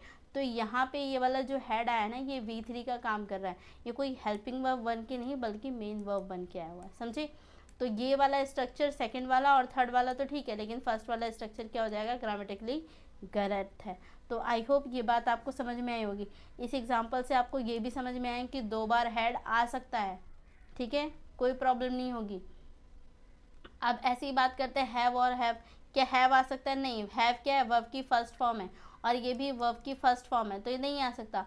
अगर आप इसे वर्ब की थर्ड फॉर्म होता ना तो हम कह सकते थे कि हाँ वर्ब की थर्ड फॉर्म आ रही है, ये अपने साथ कोई हेल्पिंग वर्ब लेके आ रही है, तो ये वाला केस पॉसिबल नहीं है। ऐसी हैड पहले आ रहा है और हैव बाद में आ रहा है, दैट मीन्स हैड बाद में आ रहा है तो मेन वर्ब बन के ही आएगा, और अपने साथ हेल्पिंग वर्ब हैड ले रहा है, तो ये भी पॉसिबल नहीं है। हम जानते हैं हैड जो है, अगर ये हेल्पिंग वर्ब में आता ही नहीं है, हेल्पिंग वर्ब में नहीं आएगा, ये कब आता है, जब आता है परफेक्ट वाला केस होता है, और परफेक्ट वाले केस में ये अपने साथ V3 लेता है, जबकि हैव तो वर्ब की फर्स्ट फॉर्म है, तो ये वाला स्ट्रक्चर भी पॉसिबल नहीं है। यहाँ पे बात करें हैज़ और हैड की, तो ये पॉसिबल है, क्योंकि हैड हमारे पास क्या है, ये हम इसे बोल सकते हैं V3 है, तो V3 आ गया, अपने साथ हेल्पिंग वर्ब लेता है, हैज़ आ गया, तो हैज़ के साथ हम क्या लगाते हैं, V3 लगाते हैं, तो दोनों ही सिचुएशन में ये बातें सही हो रही है। तो ये वाला रूल भी क्या है, मतलब 2 बार हैज़, एक बार हैज़ और हैड आ सकता है एक ही सेंटेंस में, हैड और हैड भी आ सकते हैं। बात करें हैव की और हैड की, तो ये भी आ सकते हैं, ये वर्ब की फर्स्ट फॉर्म हो गई, और ये क्या है, वर्ब की थर्ड फॉर्म है। अब देखिए, अगर मैं इसे हेल्पिंग वर्ब के फॉर्म में लिखूंगी तो हैव अपने साथ V3 लेता है, तो V3 मिल गया इसको। और अगर आप इसे क्या है, मेन वर्ब के फॉर्म में लिख रहे हैं, V3 के फॉर्म में लिख रहे हैं, तो भी अपने साथ क्या लेगा, हेल्पिंग वर्ब हैव ले लेगा, तो भी कोई प्रॉब्लम नहीं है। तो ये दोनों ही तीनों सिचुएशन क्या है, पॉसिबल है, पर 2 बार हैव और 2 बार हैड और हैव नहीं पॉसिबल है। ऐसी 2 बार हैज़ भी आप लिख रहे हैं तो वो भी पॉसिबल नहीं होगा, समझे। इसका मतलब सीधा है कि लास्ट में अगर V3 के केस में आप चल रहे हैं तो हैड अगर आ रहा है तो चलेगा, ठीक है। हैड अगर किसी के साथ भी आ रहा है, हैड के साथ आ रहा है तो भी चलेगा। हैड अगर हैज़ के साथ आ रहा है तो भी ठीक है, कि सेंटेंस में हैव के साथ आ रहा है तो भी ठीक है। तो इसका मतलब ये 3 सिचुएशन क्या है, पॉसिबल हैं। तो आपको अब ध्यान रखना है कि जब भी आप इन 3 सिचुएशन को देखेंगे, इस वाली को और इन दोनों सिचुएशन को, तो यस ये केस पॉसिबल है। ठीक है, तो आई होप कि बातें आपको समझ में आई होंगी। विद एग्जांपल मैंने आपको इसी चीज़ को समझाने की कोशिश की है। अगर ये बात अच्छे से क्लियर हुई तो हम इसके कुछ एग्जांपल देखेंगे कि कब कब ऐसी सिचुएशन पॉसिबल होती है। ठीक है, तो आते हैं, जैसे एक एग्जांपल है हमारे पास, ये प्रीवियस ईयर में पूछा गया क्वेश्चन है। अब इसे देखते हैं। अब क्वेश्चन में हमें गिवन क्या है, even she had taken a taxi she would have been late. क्या करना है, वीडियो को पॉज करना है और देखना है कि कौन से पार्ट के अंदर एरर है, फिर उसको क्या करना है, इम्प्रूव करना है। ठीक है,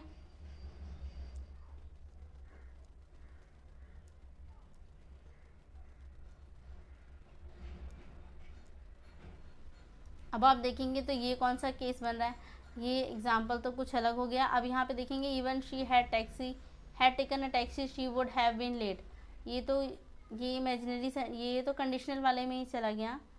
अच्छा कोई बात नहीं, फिर भी आप कर चुके हैं तो इसको सॉल्व करेंगे। जैसे आप यहाँ देखेंगे क्या गिवन है, even she had taken a taxi, उसने टैक्सी ली, she would have been late, फिर भी वो क्या हो गई, लेट हो गई।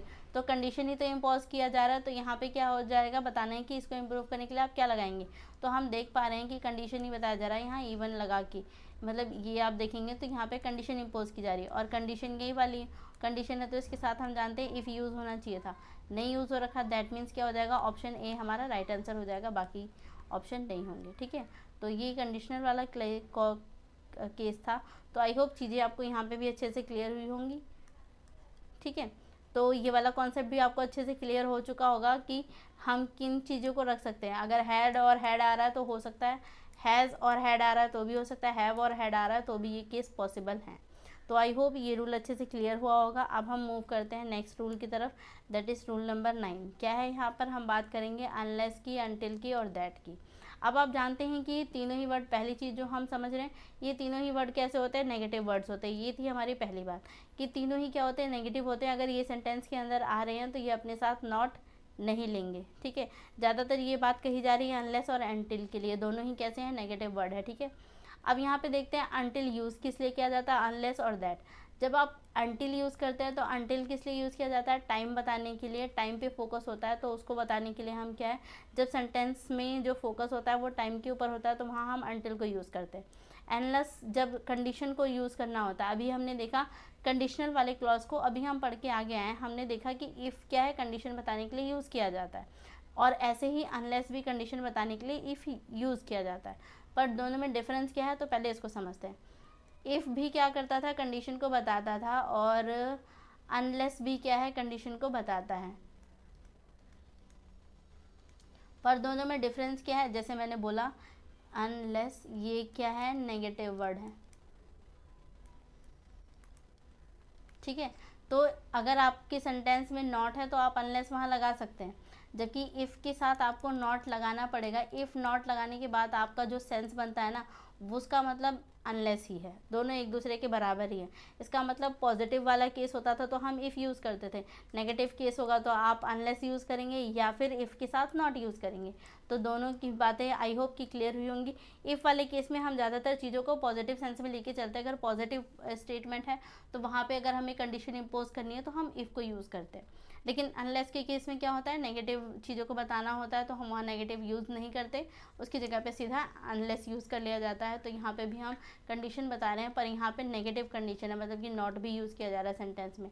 ठीक है, तो आई होप ये बातें आपको समझ में आई होंगी, और जो सेंस इफ़ नॉट का बनता है वही अनलेस का बनता है। ठीक है, ऐसे ही बात करते हैं दैट की, तो दैट श्योरिटी को बताने के लिए या फिर कोई सर्टेनिटी है किसी चीज़ की, उसको शो करने के लिए हम क्या करते हैं, दैट को यूज़ करते हैं। ठीक है स्टूडेंट्स, आई होप ये बातें क्लियर हुई होंगी।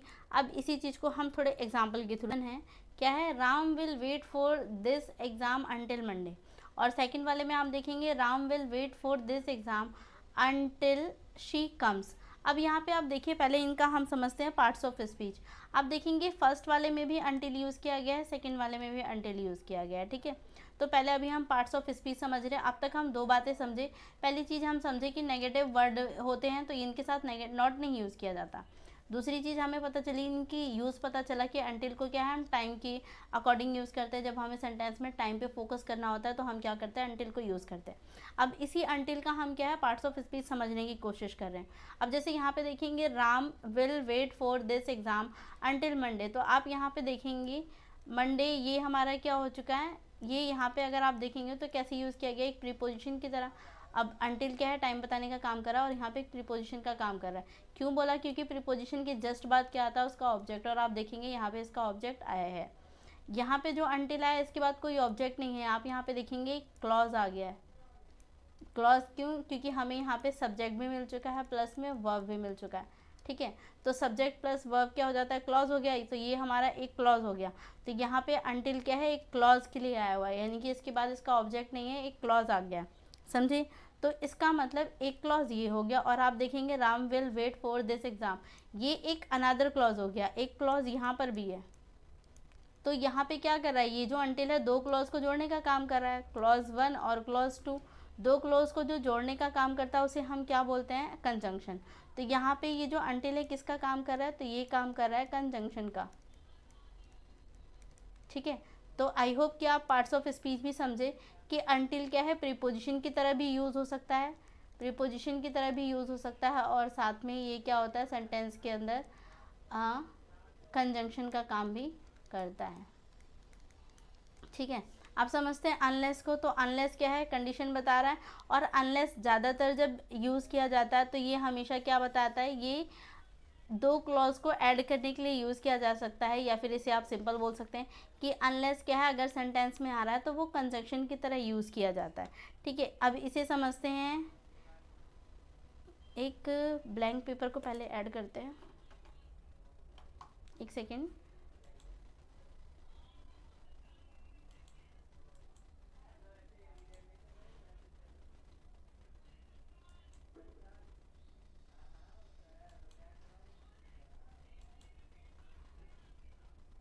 तो जैसे अब यहाँ पर हम लेते हैं एक ब्लैंक पेपर, तो यहाँ पे समझते हैं। अब जैसे हमें अभी हमने बात किया अनलेस, तो हमें समझ में आया कि हमने 3 बातें पढ़ी। पहली चीज़ हमने इन लोगों के बारे में पढ़ा कि ये कैसे होते हैं, नेगेटिव वर्ड है।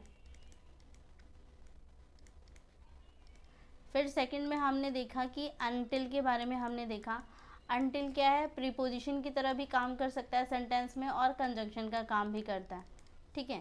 थर्ड अब पढ़ते हैं हम अनलेस के बारे में।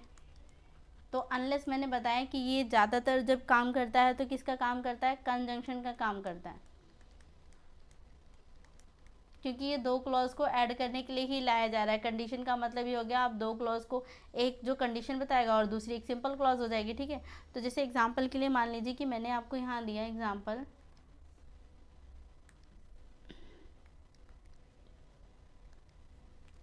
जैसे मैंने कहा unless he works hard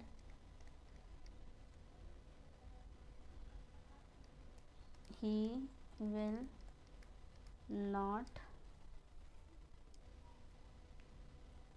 succeed। तो अब आप यहाँ पे देखेंगे, यहाँ पे जो अनलेस यूज़ किया गया है ये क्या है, सब्जेक्ट प्लस में वर्क हार्ड, ये जो गिवन है ये हमारे पास क्या हो गया, क्लॉज हो गया, क्लॉज फर्स्ट, और ऐसे ही ये हमारा क्या हो गया, दूसरा क्लॉज हो गया। इन दोनों क्लॉज को ऐड करने के लिए हमने क्या किया है, अनलेस को यूज़ किया है। तो अनलेस यहाँ पर आप देखेंगे किसका काम कर रहा है, तो ये यहाँ पे कंजंक्शन का काम कर रहा है, ठीक है। तो आई होप आपको बातें समझ में आई होंगी कि ये क्या करता है, कंजंक्शन का काम करता है, और यहाँ पे अनटिल जो है ये क्या है, प्रीपोजिशन प्लस। इसकी यहाँ तक का कॉन्सेप्ट आपको अच्छे से क्लियर हुआ होगा। अगर क्लियर हुआ होगा तो आते हैं क्वेश्चन की तरफ। अब करना क्या है, हमने देख लिया कि जो यूज़ किया जाता है अनटिल को टाइम के लिए और अनलेस को कंडीशन के लिए, ठीक है। तो क्वेश्चन पे मूव करते हैं। अब क्वेश्चन में जैसे आप देखेंगे, फर्स्ट क्वेश्चन जो हमें गिवन है, यहाँ पे हमें कहा गया है आई am playing tennis tomorrow unless dash. अब बताना है आपको कि इनमें से कौन सा ऑप्शन यहाँ पे फिल किया जाएगा। ऐसे ही क्वेश्चन नंबर सेकंड है, यहाँ पे कहा गया है she doesn't work she will not succeed. अब यहाँ पर भी आपको फिल करना है, तो वीडियो को पॉज करके पहले आप खुद पॉज फिल करेंगे, उसके बाद मैं तो आपको करवाऊँगी। अब जैसे आते हैं हम फर्स्ट वाले पे, आई होप आपने कर लिया होगा। फर्स्ट वाले पे आते हैं, यहाँ गिवन है आई am playing tennis tomorrow unless dash. अब यहाँ पे आप देखेंगे किस चीज़ पे फोकस किया जा रहा है, तो it rained, it may rain, it doesn't rain, और यहाँ पर आ गया इट रेन्स। तो आपको देखना है कि आप यहाँ पे क्या यूज़ करेंगे। देखिए डजेंट रेन तो नहीं आएगा क्योंकि अनलेस यूज़ किया गया है, हम जानते हैं ये अपने आप में ही नेगेटिव है, और अगर ये नेगेटिव है तो इसके साथ कोई और नॉट वर्ड तो नहीं आएगा, तो यहाँ पे नॉट है तो ये तो ऐसे ही कैंसिल आउट हो गया। मे की बात की जा रही है, पॉसिबिलिटी लगाई जा रही है, और अनलेस हम जानते हैं किस चीज़ को बताता है, तो ये कंडीशन को इम्पोज करता है, तो यहाँ पे मे वाला केस तो है ही नहीं, दैट मीन्स, और ईडी भी नहीं आएगा, तो ऑप्शन बचा क्या, ए ऑप्शन हमारा क्या हो जाएगा, राइट आंसर हो जाएगा। I am playing tennis tomorrow unless it rains, ठीक है, रेन हुई इस बात से कोई फ़र्क नहीं पड़ा। तो आई होप ये बात समझ में आई होगी। मूव करते हैं नेक्स्ट क्वेश्चन की तरफ। नेक्स्ट क्वेश्चन में गिवन है dash she doesn't work she will not succeed. अब यहाँ पे आप देखेंगे हमारे पास ऑप्शन ए में गिवन है अनटिल, ऑप्शन बी अनलेस, सी में गिवन है इफ़, और डी में गिवन है नन। तो अब यहाँ पे देखेंगे इफ़, क्या हम इफ़ यहाँ भर कर सकते हैं। अब कंडीशन बताना है हमें, देखेंगे आप कंडीशन के लिए ही यूज़ किया जा रहा है, तो इफ़ आप फिल कर सकते हैं, बट यहाँ पे नॉट यूज़ किया गया है। हमने देखा है कि नॉट अगर आ रहा है तो इफ़ नहीं सही रहेगा, नहीं हो सकता है। जैसे हम जानते हैं कि इफ़ को जब हम यूज़ करते हैं तो इफ़ के साथ हम नॉट लगा सकते हैं ना, अलग से आपको नॉट अटैच करना पड़ेगा। और अगर आपको नॉट नहीं लगाना लेकिन नेगेटिव सेंस देना है तो हम अनलेस या अनटिल को यूज़ करते हैं। तो यहाँ पे नॉट गिवन है तो इसका मतलब आप इफ़ ही लगाएंगे, तो यहाँ पे लगाएंगे if she doesn't work she will not succeed. और अगर हमने यहाँ पे अनलेस लिख दिया तो क्या हो जाएगा, अनलेस शी डजेंट वर्क, तो ये एक और ग्रामेटिकल एरर हो जाएगा क्योंकि अनलेस के साथ हम नॉट तो नहीं लगा सकते। तो दैट मीन्स बी और सी का ऑप्शन तो ख़त्म हो गया क्योंकि दोनों नेगेटिव है, दोनों नहीं आ सकते, और नन वाला ऑप्शन भी नहीं है, तो बचा क्या, ऑप्शन सी हमारा क्या हो जाएगा, राइट आंसर हो जाएगा। तो यहाँ पे आ जाएगा इफ़, और नॉट यहाँ यूज़ किया गया है। ठीक है स्टूडेंट्स, आई होप ये बात आपको अच्छे से क्लियर हो गई होगी। अगर इन क्वेश्चन में कोई डाउट नहीं है तो हम मूव करेंगे नेक्स्ट क्वेश्चन की तरफ। अब जैसे यहाँ पर आप देखेंगे क्वेश्चन में गिवन है, थर्ड क्वेश्चन में, one can't succeed in life unless one are not punctual in one's work. करना है क्या, आइडेंटिफाई करना है कि कौन से पार्ट में एरर है, देन फिर उसके बाद हम क्या करेंगे, इसको इम्प्रूव भी करेंगे। ठीक है, और ये आप देखेंगे कि एग्ज़ाम के अंदर आया हुआ क्वेश्चन है एनडीए एग्ज़ाम में। ठीक है, तो शुरू करते हैं। अब जैसे आप यहाँ पर देखेंगे तो यहाँ पे यूज़ किया गया है one can not succeed in life unless one are not work, यहाँ तो बड़ी सारी गड़बड़ है। अब आप देखेंगे यहाँ पे वन यूज़ किया गया है और आर, तो ये एक एरर तो मुझे यही दिख रहा है कि यहाँ पे आर ना हो के क्या होना चाहिए था, इज़ होना चाहिए था, है ना। हाँ, और सेकेंड एरर एक और भी दिख रहा है कि अगर यहाँ पे अनलेस यूज़ किया गया तो यहाँ पे नॉट नहीं यूज़ किया जाएगा, है ना। हाँ, अगर अनलेस आ गया तो इसके साथ नॉट तो नहीं यूज़ किया जाएगा क्योंकि ये अपने आप में ही एक नेगेटिव सेंस देता है, और अगर ये नेगेटिव सेंस देख रहा है तो हमें यहाँ पे नॉट भी नहीं लगाना चाहिए। तो इस क्वेश्चन में दो गड़बड़ है। चलिए कोई नहीं, इस क्वेश्चन में क्या है, दो गड़बड़ है, मे भी शायद टाइपिंग एरर होगा। तो यहाँ पे क्या है, एक तो पहली चीज़ कि ये सिंगुलर था तो यहाँ पे क्या आना चाहिए था, सिंगुलर, तो यहाँ पे इज यूज़ किया जाएगा, और यहाँ नॉट भी नहीं यूज़ किया जाएगा क्योंकि यहाँ पे अनलेस यूज़ कर लिया गया, और अगर आप अनलेस के साथ ज़बरदस्ती नॉट लगाते हैं तो फिर ये सुपरफ्लुअस वाला केस बन जाएगा कि आप अननेसेसरी उसमें नॉट को ऐड कर रहे हैं। ठीक है, तो आई होप ये बात समझ में आई होगी। तो आते हैं नेक्स्ट क्वेश्चन की तरफ। नेक्स्ट क्वेश्चन में गिवन है I have few doubts that whether he will come. Next है I have a few doubts that whether he will come. अब यहाँ पे क्या करना है, अब बात करते हैं दैट की। अब जैसे यहाँ पे दैट यूज़ किया गया है, वेदर यूज़ किया गया है, दैट यूज़ किया गया है, वेदर यूज़ किया गया। अब हम जानते हैं वेदर तो हम डाउट के लिए यूज़ करते हैं, है ना, जहाँ पे चीज़ें हमें डाउट में होती हैं, संदेह होता है, वहाँ पे हम वेदर यूज़ करते हैं। जबकि दैट का यूज़ कहाँ करते हैं, जहाँ पे हमें श्योरिटी होती है चीज़ों की कि हाँ ये चीज़ होगी ही होगी। तो फर्स्ट वाले को पढ़ते हैं। अब फर्स्ट वाले सेंटेंस में आप देखेंगे I had few doubts that whether he will come. Next वाले में है आ फ्यू डाउट्स। तो आई होप आपको ये कॉन्सेप्ट पता होगा, नहीं पता तो अभी हम इसके पढ़ते भी हैं। यहाँ पे हमें गिवन है आ फ्यू, यहाँ सॉरी वहाँ पे हमें गिवन था फ्यू डाउट्स, यहाँ पे हमें गिवन है आ फ्यू डाउट्स। तो पहले तो हम इसे ही समझते हैं, एक ब्लैंक पेपर लेंगे। अब जैसे हम जानते हैं कि एक होता है फ्यू, एक होता है लिटिल,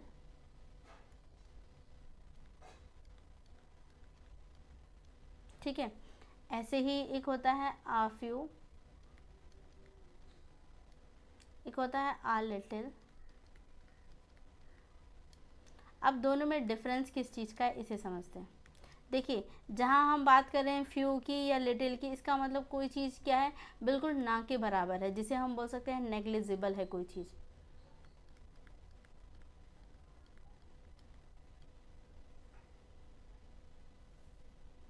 कैसी है कोई चीज़, नेग्लिजिबल है। तो उसे बताने के लिए हम क्या करते हैं,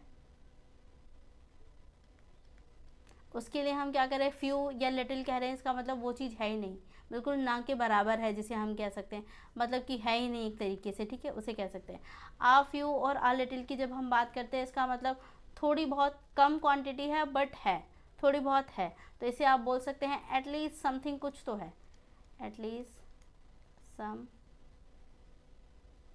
एटलीस्ट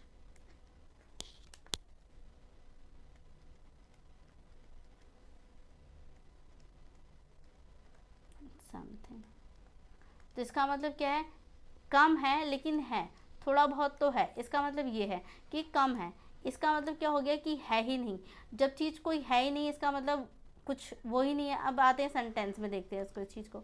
अब जैसे पहले कहा गया आई हैव फ्यू डाउट्स, फ्यू का मतलब कुछ भी डाउट नहीं है, नेग्लिजिबल है। जब कोई डाउट ही नहीं है, इसका मतलब ये होगा कोई डाउट ही नहीं है। कोई डाउट नहीं है, इसका मतलब क्या हो चुका है कि आपको श्योरिटी है, कि आप उस चीज़ को लेके श्योर हैं कि ही विल कम, वो आएगा ही आएगा, है ना। अगर आपको फ्यू डाउट्स है, दैट मीन्स आपको कोई भी डाउट नहीं है। नॉट वाला केस हो गया, नेग्लिजिबल हो गया जहाँ पे चीज़ें, तो यहाँ पे अगर नेग्लिजिबल हो गई हैं, आपको कोई डाउट ही नहीं है, दैट मीन्स आप श्योर हैं। और श्योर हैं तो ऐसे केस में क्या यूज़ किया जाएगा, दैट यूज़ किया जाएगा श्योरिटी के लिए, वेदर नहीं यूज़ किया जाएगा, ठीक है। जबकि अगर हम बात करें नेक्स्ट वाले सेंटेंस की, यहाँ पे आप देखेंगे आई have a few doubts that whether he will कम और नाउ। तो अ फ्यू का मतलब है, थोड़ा बहुत डाउट है, बिल्कुल श्योर नहीं है हम, थोड़ा ही डाउट है, भले ही एक थोड़ा सा ही डाउट हो, पर है डाउट, बहुत स्ट्रॉन्ग डाउट नहीं है बट है डाउट। दैट मीन्स यहाँ पे कुछ ना कुछ क्वांटिटी है, इसका मतलब थोड़ा ही डाउट क्यों ना हो पर डाउट है। तो डाउट है तो यहाँ पे दैट तो नहीं यूज़ होगा, क्योंकि श्योरिटी नहीं है, फिर अगर डाउट है दैट मीन्स यहाँ पे क्या यूज़ किया जाएगा, वेदर यूज़ किया जाएगा। तो आई होप स्टूडेंट्स ये बातें भी आपको अच्छे से क्लियर होंगी, दैट का केस भी समझ में आया होगा, ये भी आपको और फ्यू और लिटिल का, और यहाँ पे ये भी समझ में आया होगा कि फ्यू जो हम यूज़ करते हैं ये किसके साथ होता है, अनकाउंटेबल के साथ होता है, और लिटिल की जब हम बात करते थे किसके साथ होता है, काउंटेबल के साथ होता है, ठीक है। तो आई होप ये चीज़ें अच्छे से क्लियर हुई हैं। अगर ये क्लियर हुआ है तो मूव करेंगे नेक्स्ट रूल की तरफ, ठीक है। तो आते हैं नेक्स्ट रूल पे। अब नेक्स्ट रूल है हमारा मेड ऑफ या फिर मेड फ्रॉम से। अब मेड ऑफ और मेड फ्रॉम का क्या मतलब है, अब यहाँ पे समझते हैं। देखिए जैसे मीनिंग हमें यहाँ गिवन भी है, मेड ऑफ का मतलब होता है हम कहाँ यूज़ करते हैं, when the basic material doesn't change in the process of a making an object. मान लीजिए हम किसी भी चीज़ के बनने की बात कर रहे हैं और आपको हम कंफ्यूज होते हैं कि कब हमें मेड ऑफ लगाना है, कब हमें मेड फ्रॉम लगाना है। तो ये हमें कैसे क्लियर होता है, मान लीजिए जैसे कोई भी अगर मटेरियल, बेसिक मटेरियल बनाया गया है, तो आप जब उसको वापस रिवर्सल प्रोसेस में लेके आते हैं, रिवर्सल प्रोसेस का मतलब हो गया, जैसे मान लीजिए कि मैंने लोहे से चाबी बना दी, है ना, और अब मैं चाबी को थोड़ा सा वो भी कर दूँ तो चाबी से मुझे लोहा मिल जाएगा, तो इसे क्या बोलते हैं, रिवर्सल प्रोसेस बोलते हैं। तो यहाँ पे क्या होता है, जब आप doesn't change the process making, basic material जो है वो चेंज ही नहीं हुआ, पहले भी लोहा ही तो था, है ना, उसी लोहे से मैंने चाबी बनाया, वो चाबी भी तो लोहे की है, और अगर मैं चाबी से उसे हटा दूँ, थोड़ा स्ट्रक्चर ख़राब कर दूँ, तो उसे हम लोहे की तरह भी यूज़ कर सकते हैं ना। तो यानी कि मुझे चाबी से लोहा मिल सकता है, लोहे से चाबी मिल सकती है। दैट मीन्स आपने बेसिक स्ट्रक्चर जो उठाया था, बेसिक मटेरियल जो उठाया था, उसे चेंज नहीं किया, आप रिवर्स कर सकते हैं उसे, ठीक है। और जो मेड फ्रॉम है, यहाँ पे क्या हो जाता है, बेसिक मटेरियल क्या हो जाता है, चेंज हो जाता है। मान लीजिए कि फॉर एग्जांपल मैंने बोला कि पेपर जो है, वो पेपर किससे बना होता है, हम जानते हैं किसी ना किसी पेड़ वेड़ से बना है वो पेपर, है ना। और हम जानते हैं अगर पेड़ से बना हुआ है पेपर, तो पेपर तो है, क्या मैं पेपर से वापस ट्री गेन कर सकती हूँ, वापस पेड़ मुझे मिल सकता है, नहीं मिलेगा। दैट मीन्स ये क्या हो जाएगा, मेड फ्रॉम वाला केस हो गया। इसे और अच्छे से क्लियर करते हैं, तो लिखेंगे हम मेड फ्रॉम और मेड ऑफ। तो पहले चेंज करते हैं कलर पेन का, फिर लिखते हैं। अब जैसे बात करते हैं, अब इस चीज़ को आपको समझने के लिए ना, एक तरीके से हम अपने साइंस में पढ़ा है केमिकल रिएक्शन, है ना, जिसमें हमने पढ़ा है फिजिकल चेंज, केमिकल चेंज, उसी के अकॉर्डिंग यहाँ पे चीज़ों को समझते हैं। अब जैसे मैं बात करती हूँ मेड फ्रॉम की, अगर, और मैंने लिखा मेड ऑफ। अब मेड फ्रॉम में क्या है, हमने देखा जो बेसिक चीज़ थी वो क्या हो रही थी, चेंज हो जा रही थी, हमें क्या वापस मिल रहा था, नहीं मिल रहा था। दैट मीन्स ये वाला इसे मैं बोल सकती हूँ ये कैसा है, इरिवर्सिबल है, इरिवर्सल है। जबकि जो मेड ऑफ वाला था ये कैसा था, रिवर्सल था। इसका मतलब मैं वापस ला सकती थी चीज़ों को, जैसे मैंने बोला अलमारी लोहे से बनी है, तो इसका मतलब क्या है कि मैं कल को अलमारी को तोड़ती हूँ या कुछ भी करती हूँ तो मैं वहाँ से लोहा गेन कर सकती हूँ, वापस मुझे लोहा मिल जाएगा। दैट मीन्स वो क्या है, रिवर्सल है, कि आप क्या है बेसिक स्ट्रक्चर को, जिस चीज़ से आपने फॉर्मेशन किया नए ऑब्जेक्ट का, उस नए ऑब्जेक्ट से आप वापस पुराने ऑब्जेक्ट को प्राप्त कर सकते हैं, उसे हम बोलते हैं रिवर्सल। ठीक है। और इरिवर्सल के केस में मतलब आपने, जैसे मैंने बोला दूध से हमने क्या बना दिया, दही बना दिया, तो अब वो क्या है, इरिवर्सिबल प्रोसेस है। अगर मैं दही से दूध निकालना चाहूँ तो नहीं निकल सकता, उसे हम क्या बोलेंगे, इरिवर्सिबल। इसे मैं अगर साइंस की भाषा में बोलूँ तो इसे हम बोल सकते हैं कि ये क्या है, केमिकल चेंज है ना। इसे आप वापस गेन नहीं कर सकते। इसे हम बोले तो इसे हम बोल सकते हैं कैसा है, फिजिकल, है ना। तो यहाँ पे आप क्या कर सकते हैं, चीज़ों को वापस गेन कर सकते हैं। तो इसी के अकॉर्डिंग इसमें जो एग्ज़ाम में पूछा जाता है क्वेश्चन, वो इसी के फॉर्म में होता है। आइए समझते हैं कि कैसे करते हैं। अब जैसे कि यहाँ पे हमें गिवन है, अब आप देखेंगे पहला है पेपर इज़ मेड ऑफ और फ्रॉम वुड। अब बताना है कि मेड ऑफ यूज़ होगा या फ्रॉम यूज़ होगा। अब देखिए पेपर किससे बना है, लकड़ी से बना है, हम जानते हैं, ठीक है। अब करना क्या है, अब यहाँ पे पहचानना है कि क्या आप वापस पेपर से वुड प्राप्त कर सकते हैं, नहीं कर सकते। और नहीं कर सकते तो फिर वो कैसा हो गया, इरिवर्सिबल हो गया, केमिकल चेंज जिसे हम बोलते हैं। और अगर वो केमिकल चेंज हो गया तो ऐसे केस में क्या हो जाएगा, मेड फ्रॉम का यूज़ होगा, ना कि ऑफ का। ऑफ के केस में हम कब यूज़ करते हैं, जब हम चीज़ों को वापस गेन कर सकते हैं, ठीक है। तो यहाँ पे क्या आ जाएगा, फ्रॉम आ जाएगा, ठीक है। छोटा सा कॉन्सेप्ट है, बहुत माइनर है लेकिन बहुत इंपॉर्टेंट है, ठीक है। क्वेश्चन इससे पूछे जाते हैं। ऐसे नेक्स्ट वाले में आप देखेंगे द अलमीरा इज़ मेड ऑफ और फ्रॉम आयरन। अब जो अलमीरा है वो किससे बना, आयरन से बना है, ठीक है। अब यहाँ पे आप देखेंगे कि मैं अब बाद में अलमीरा से आयरन भी तो हम गेन कर सकते हैं ना। अलमीरा को आप तोड़ेंगे तो वापस आपको लोहा पूरा ही मिल जाएगा, है ना, कुछ चीज़ें वेस्ट होंगी। लेकिन यहाँ पे क्या है, हम चीज़ों को प्राप्त कर सकते हैं, वापस हमें मिल सकता है, रिवर्सल है, दैट मीन्स फिजिकल चेंज हुआ है। दैट मीन्स उसके लिए हम क्या यूज़ करेंगे, मेड ऑफ, ना कि फ्रॉम। समझे। तो आई होप ये चीज़ें आपको क्लियर हो गई होंगी। ऐसे ही आते हैं थर्ड वाले एग्जाम्पल पे। थर्ड वाले एग्जाम्पल में गिवन है curd is made of from milk. अब बताना है कि कर्ड हम जानते हैं कि मिल्क से बना, अब इसके साथ आप क्या यूज़ करेंगे, ऑफ या फ्रॉम। तो ये आपको बताना है। हम जानते हैं कर्ड से हमने वापस मिल्क निकाल सकते हैं, नहीं निकाल सकते, नहीं निकाल सकते। दैट मीन्स कैसा है, इरिवर्सिबल है। इरिवर्सिबल है मतलब फ्रॉम वाला केस है, तो यहाँ पे क्या आ जाएगा, फ्रॉम आ जाएगा, और ये ऑफ कैंसिल आउट हो जाएगा, ठीक है। नेक्स्ट आते हैं floor is made of wheat. आटा किससे बना हुआ है, वीट से। हम जानते हैं वीट से हमने आटा निकाल लिया, तो क्या आटे से वापस वीट बना सकते हो, नहीं बना सकते, इरिवर्सिबल है। तो ऐसे केस में भी आप क्या यूज़ करेंगे, फ्रॉम, ना कि ऑफ, ठीक है। नेक्स्ट है glass is made up of from melted sand. अब जो ग्लास है वो किससे बना हुआ है, मेल्टेड सैंड से बना हुआ है। सैंड को क्या करके, मेल्ट करके उससे बनाया गया। तो अब बताइए कि यहाँ से वापस इसको गेन कर सकते हैं, नहीं गेन कर सकते, नहीं गेन कर सकते, मतलब इरिवर्सिबल है। और अगर इरिवर्सिबल है तो हम जानते हैं कि ये क्या हो जाएगा, फ्रॉम वाला केस हो जाएगा, ठीक है। नेक्स्ट है he gave her a beautiful ring made up of from gold. अब उसने एक खूबसूरत सी रिंग दी जो किससे बनी थी, गोल्ड से बनी थी। तो यहाँ पे आप देखेंगे तो वापस क्या कर सकते हैं, रिंग से हम गोल्ड को प्राप्त कर सकते हैं, कर सकते हैं। तो यहाँ पे क्या हो जाएगा, फ्रॉम ना आके ऑफ हो जाएगा, ठीक है। जब आप चीज़ों को वापस से रिवर्स ला सकते हैं तो उसके लिए हम याद रखना कि मेड ऑफ यूज़ करते हैं। नहीं ला सकते तो उसके केस पे फिर हमें। स्टूडेंट्स, यहाँ तक की चीज़ें आपको समझ में आई होंगी।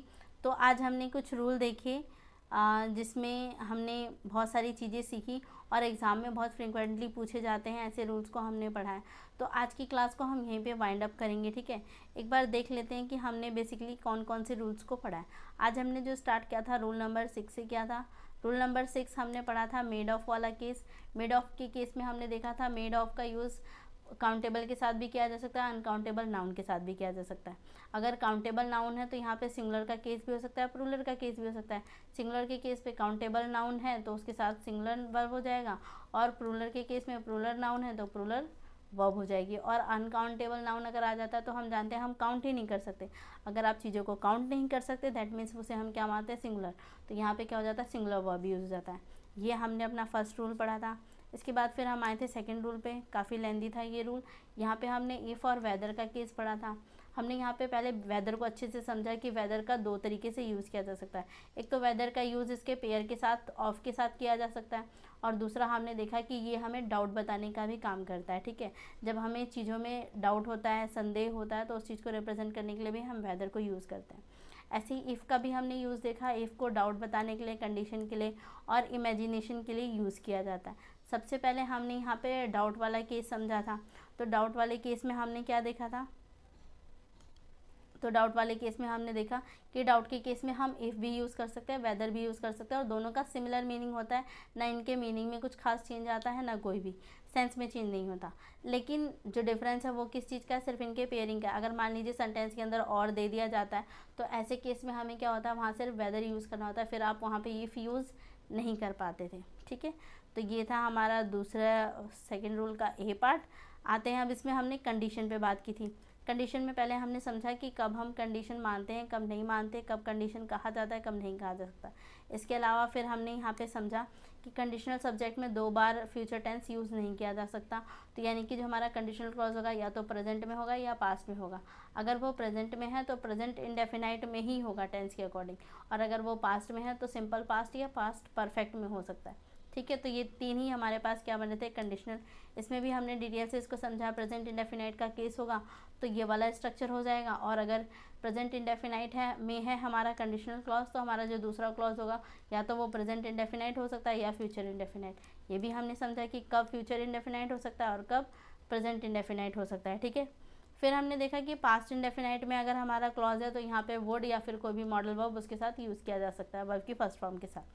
अगर पास्ट परफेक्ट में है तो हैड प्लस में V3 का यूज़ किया जाता है, और जब आप इसे चेंज करेंगे तो इसे भी किस में लेके जाना पड़ेगा, वुड हैव प्लस में V3 पास्ट में लेके जाना पड़ जाएगा। ठीक है, तो वुड क्या है, यहाँ पे पास्ट है, और इसके साथ इसका हेल्पिंग वर्ब यूज़ कर लिया गया। ठीक है स्टूडेंट्स, आई होप ये भी चीज़ें क्लियर हुई थी। फिर हमने देखा था इमेजिनरी सेंटेंसेस को। तो यहाँ पे इमेजिनरी में हमने देखा था कि हम अनरियल सिचुएशन को या हाइपोथेटिकल सिचुएशन को रिप्रेजेंट करते हैं, जिसे हम सब्जेक्टिव मूड भी बोलते हैं, और इसका सिंपल सा स्ट्रक्चर होता है, इफ़ है, इफ़ के साथ जो भी सब्जेक्ट आएगा उसके बाद सीधा हमें वर यूज़ करना है। यहाँ पे सब्जेक्ट हमारा सिंगुलर हो, प्लूरल हो, इरिस्पेक्टिव ऑफ कुछ भी हो, हमें कोई फ़र्क नहीं पड़ता। हमें यूज़ क्या करना है, वेदर करना है, वर करना है। तो यहाँ पे हमेशा क्या यूज़ किया जाता है, वर। ठीक है, जैसे यहाँ पे हमने एग्जांपल भी देखा, if I were taller I would by this dress. अगर मैं लंबी होती तो मैं ड्रेस ज़रूर खरीदती। ठीक है, तो ये था। और फिर इसके बाद हम मूव करते हैं नेक्स्ट की तरफ। यहाँ हमने देखा कि कब 2 बार हैड यूज़ कर सकते हैं, कब 2 बार हैज़ यूज़ कर सकते हैं। तो 2 बार हैड यूज़ कर सकते हैं सेंटेंस में, ये तो हमें अच्छे से क्लियर हुआ। इसके बाद फिर हमने देखा कि हैव वाला केस नहीं हो सकता, तो ये 2 बार हैव नहीं आ सकता। इसका भी रीज़न हम समझे। 2 बार, एक बार हैड और इसी सेंटेंस में हैड और हैव एक साथ नहीं आ सकते। हैज़ और हैड आ सकते हैं, हैव और हैड भी आ सकते हैं। तो ये दोनों केस नहीं हो सकते, और ये 3 केस हमने देखा कि हो सकते हैं। ठीक है, फिर मूव करते हैं नेक्स्ट की तरफ। इसे मैं एक बार क्लियर कर देती हूँ, कुछ ज़्यादा ही यहाँ गंदा सा लग रहा है, आप कंफ्यूज भी हो रहे होंगे। तो अब जैसे यहाँ पे हमने बात किया, तो इस वाले केस में क्या है, हैव वाला केस, हैड और हैव वाला केस क्या है, हो सकता है, इसमें कोई प्रॉब्लम नहीं है। तो ये वाला केस क्या हो जाएगा, होगा। तो यहाँ पे क्या है, ये वाला केस तो हमारा होगा कि 2 बार हम सेंटेंस के अंदर हैड यूज़ कर सकते हैं। जब बात करते हैं हैव की तो ये नहीं कर सकते, तो ये वाला केस क्या होगा, नहीं हो सकता। इसका रीज़न भी हम देख चुके हैं, ये भी नहीं हो सकता, और ये दोनों केस क्या हैं, पॉसिबल हैं। ठीक है, ऐसा क्यों था, हम देखा था कि हैड क्या है, V3 है, और अगर V3 है तो हमने यहाँ पर देखा कि हैज़, हैव और हैड तीनों का ही V3 फॉर्म क्या होता है, हैड होता है, और V3 फॉर्म अपने साथ हेल्पिंग वर्ब ज़रूर लेता है। तो इस वाले केस में हमने इसी के बेस पे क्या किया था, इनमें बताया था कि कौन सी चीज़ें पॉसिबल है और कौन सी चीज़ नहीं पॉसिबल है। फिर इसके अलावा यहाँ पे और भी चीज़ें हमने एग्जांपल के फॉर्म में समझी। फिर मूव करते हैं अपने नेक्स्ट एग्जांपल की तरफ, नेक्स्ट रूल की तरफ। तो नेक्स्ट रूल हमारा था अनलेस वाला, जहाँ पे हमने अनलेस का यूज़ समझा कि अनलेस हो गया, अनटिल हो गया और दैट हो गए। अनलेस और अनटिल ये कैसे हैं, नेगेटिव वर्ड है, और ये वर्ड अपने साथ नॉट नहीं लेते हैं। ठीक है, सेकंड चीज़ फिर हमने यहाँ पे अनटिल का वो देखा कि ये कब कब यूज़ किया जाता है। तो पार्ट्स ऑफ स्पीच में प्रीपोजिशन की तरह या कंजंक्शन की तरह, दोनों में से किसी की तरह भी ये यूज़ हो सकता है। जबकि जो अनलेस है ये सिर्फ किस की तरह यूज़ होता है, ये कंजंक्शन की तरह यूज़ होता है सेंटेंस में, ठीक है। तो ये कंजंक्शन बन के आता है जब भी आता है, दो क्लॉज को ऐड करने का काम करेगा। और जो दैट है कब यूज़ करते हैं, श्योरिटी के लिए, सर्टेनिटी के लिए यूज़ करते हैं, ठीक है। तो फिर इसके भी हमने कुछ रूल्स देखे, कुछ इसको अच्छे से डिटेल से समझा, एग्जाम्पल देखे, और फिर हमने लास्ट अपना जो रूल पढ़ा वो था हमारा मेड ऑफ और मेड फ्रॉम थे। यहाँ पे हमने समझा कि मेड ऑफ कहाँ पे यूज़ करते हैं, जहाँ पे जो बेसिक मटेरियल है वो चेंज नहीं हो रहा, कि आपने जो भी नया ऑब्जेक्ट बनाया आप उससे वापस पुराने ऑब्जेक्ट पे जा सकते हैं, तो उसके लिए हम मेड ऑफ यूज़ करते हैं। अगर आपने चीज़ों को चेंज किया, बेसिक स्ट्रक्चर में चेंज किया, तो जो नया स्ट्रक्चर बन के आया उससे आप पुराने स्ट्रक्चर पे नहीं जा सकते, तो उसके लिए फिर हम क्या यूज़ करते हैं, मेड फ्रॉम यूज़ करते हैं। तो आई होप स्टूडेंट्स की सारे ही रूल्स आपको अच्छे से क्लियर हुए होंगे, काफ़ी इंपॉर्टेंट रूल थे ये। तो आपको अगर नहीं समझ में आया तो एक बार इसे दोबारा रिवाइज ज़रूर करें। तो आज की क्लास को यहीं वाइंड अप करेंगे। अगर आपके लिए ये जो सीरीज़ है हेल्पफुल रही हो तो वीडियो को लाइक एंड सब्सक्राइब ज़रूर करें। तो आज की क्लास को यहीं वाइंड अप करते हैं। Thank you so much.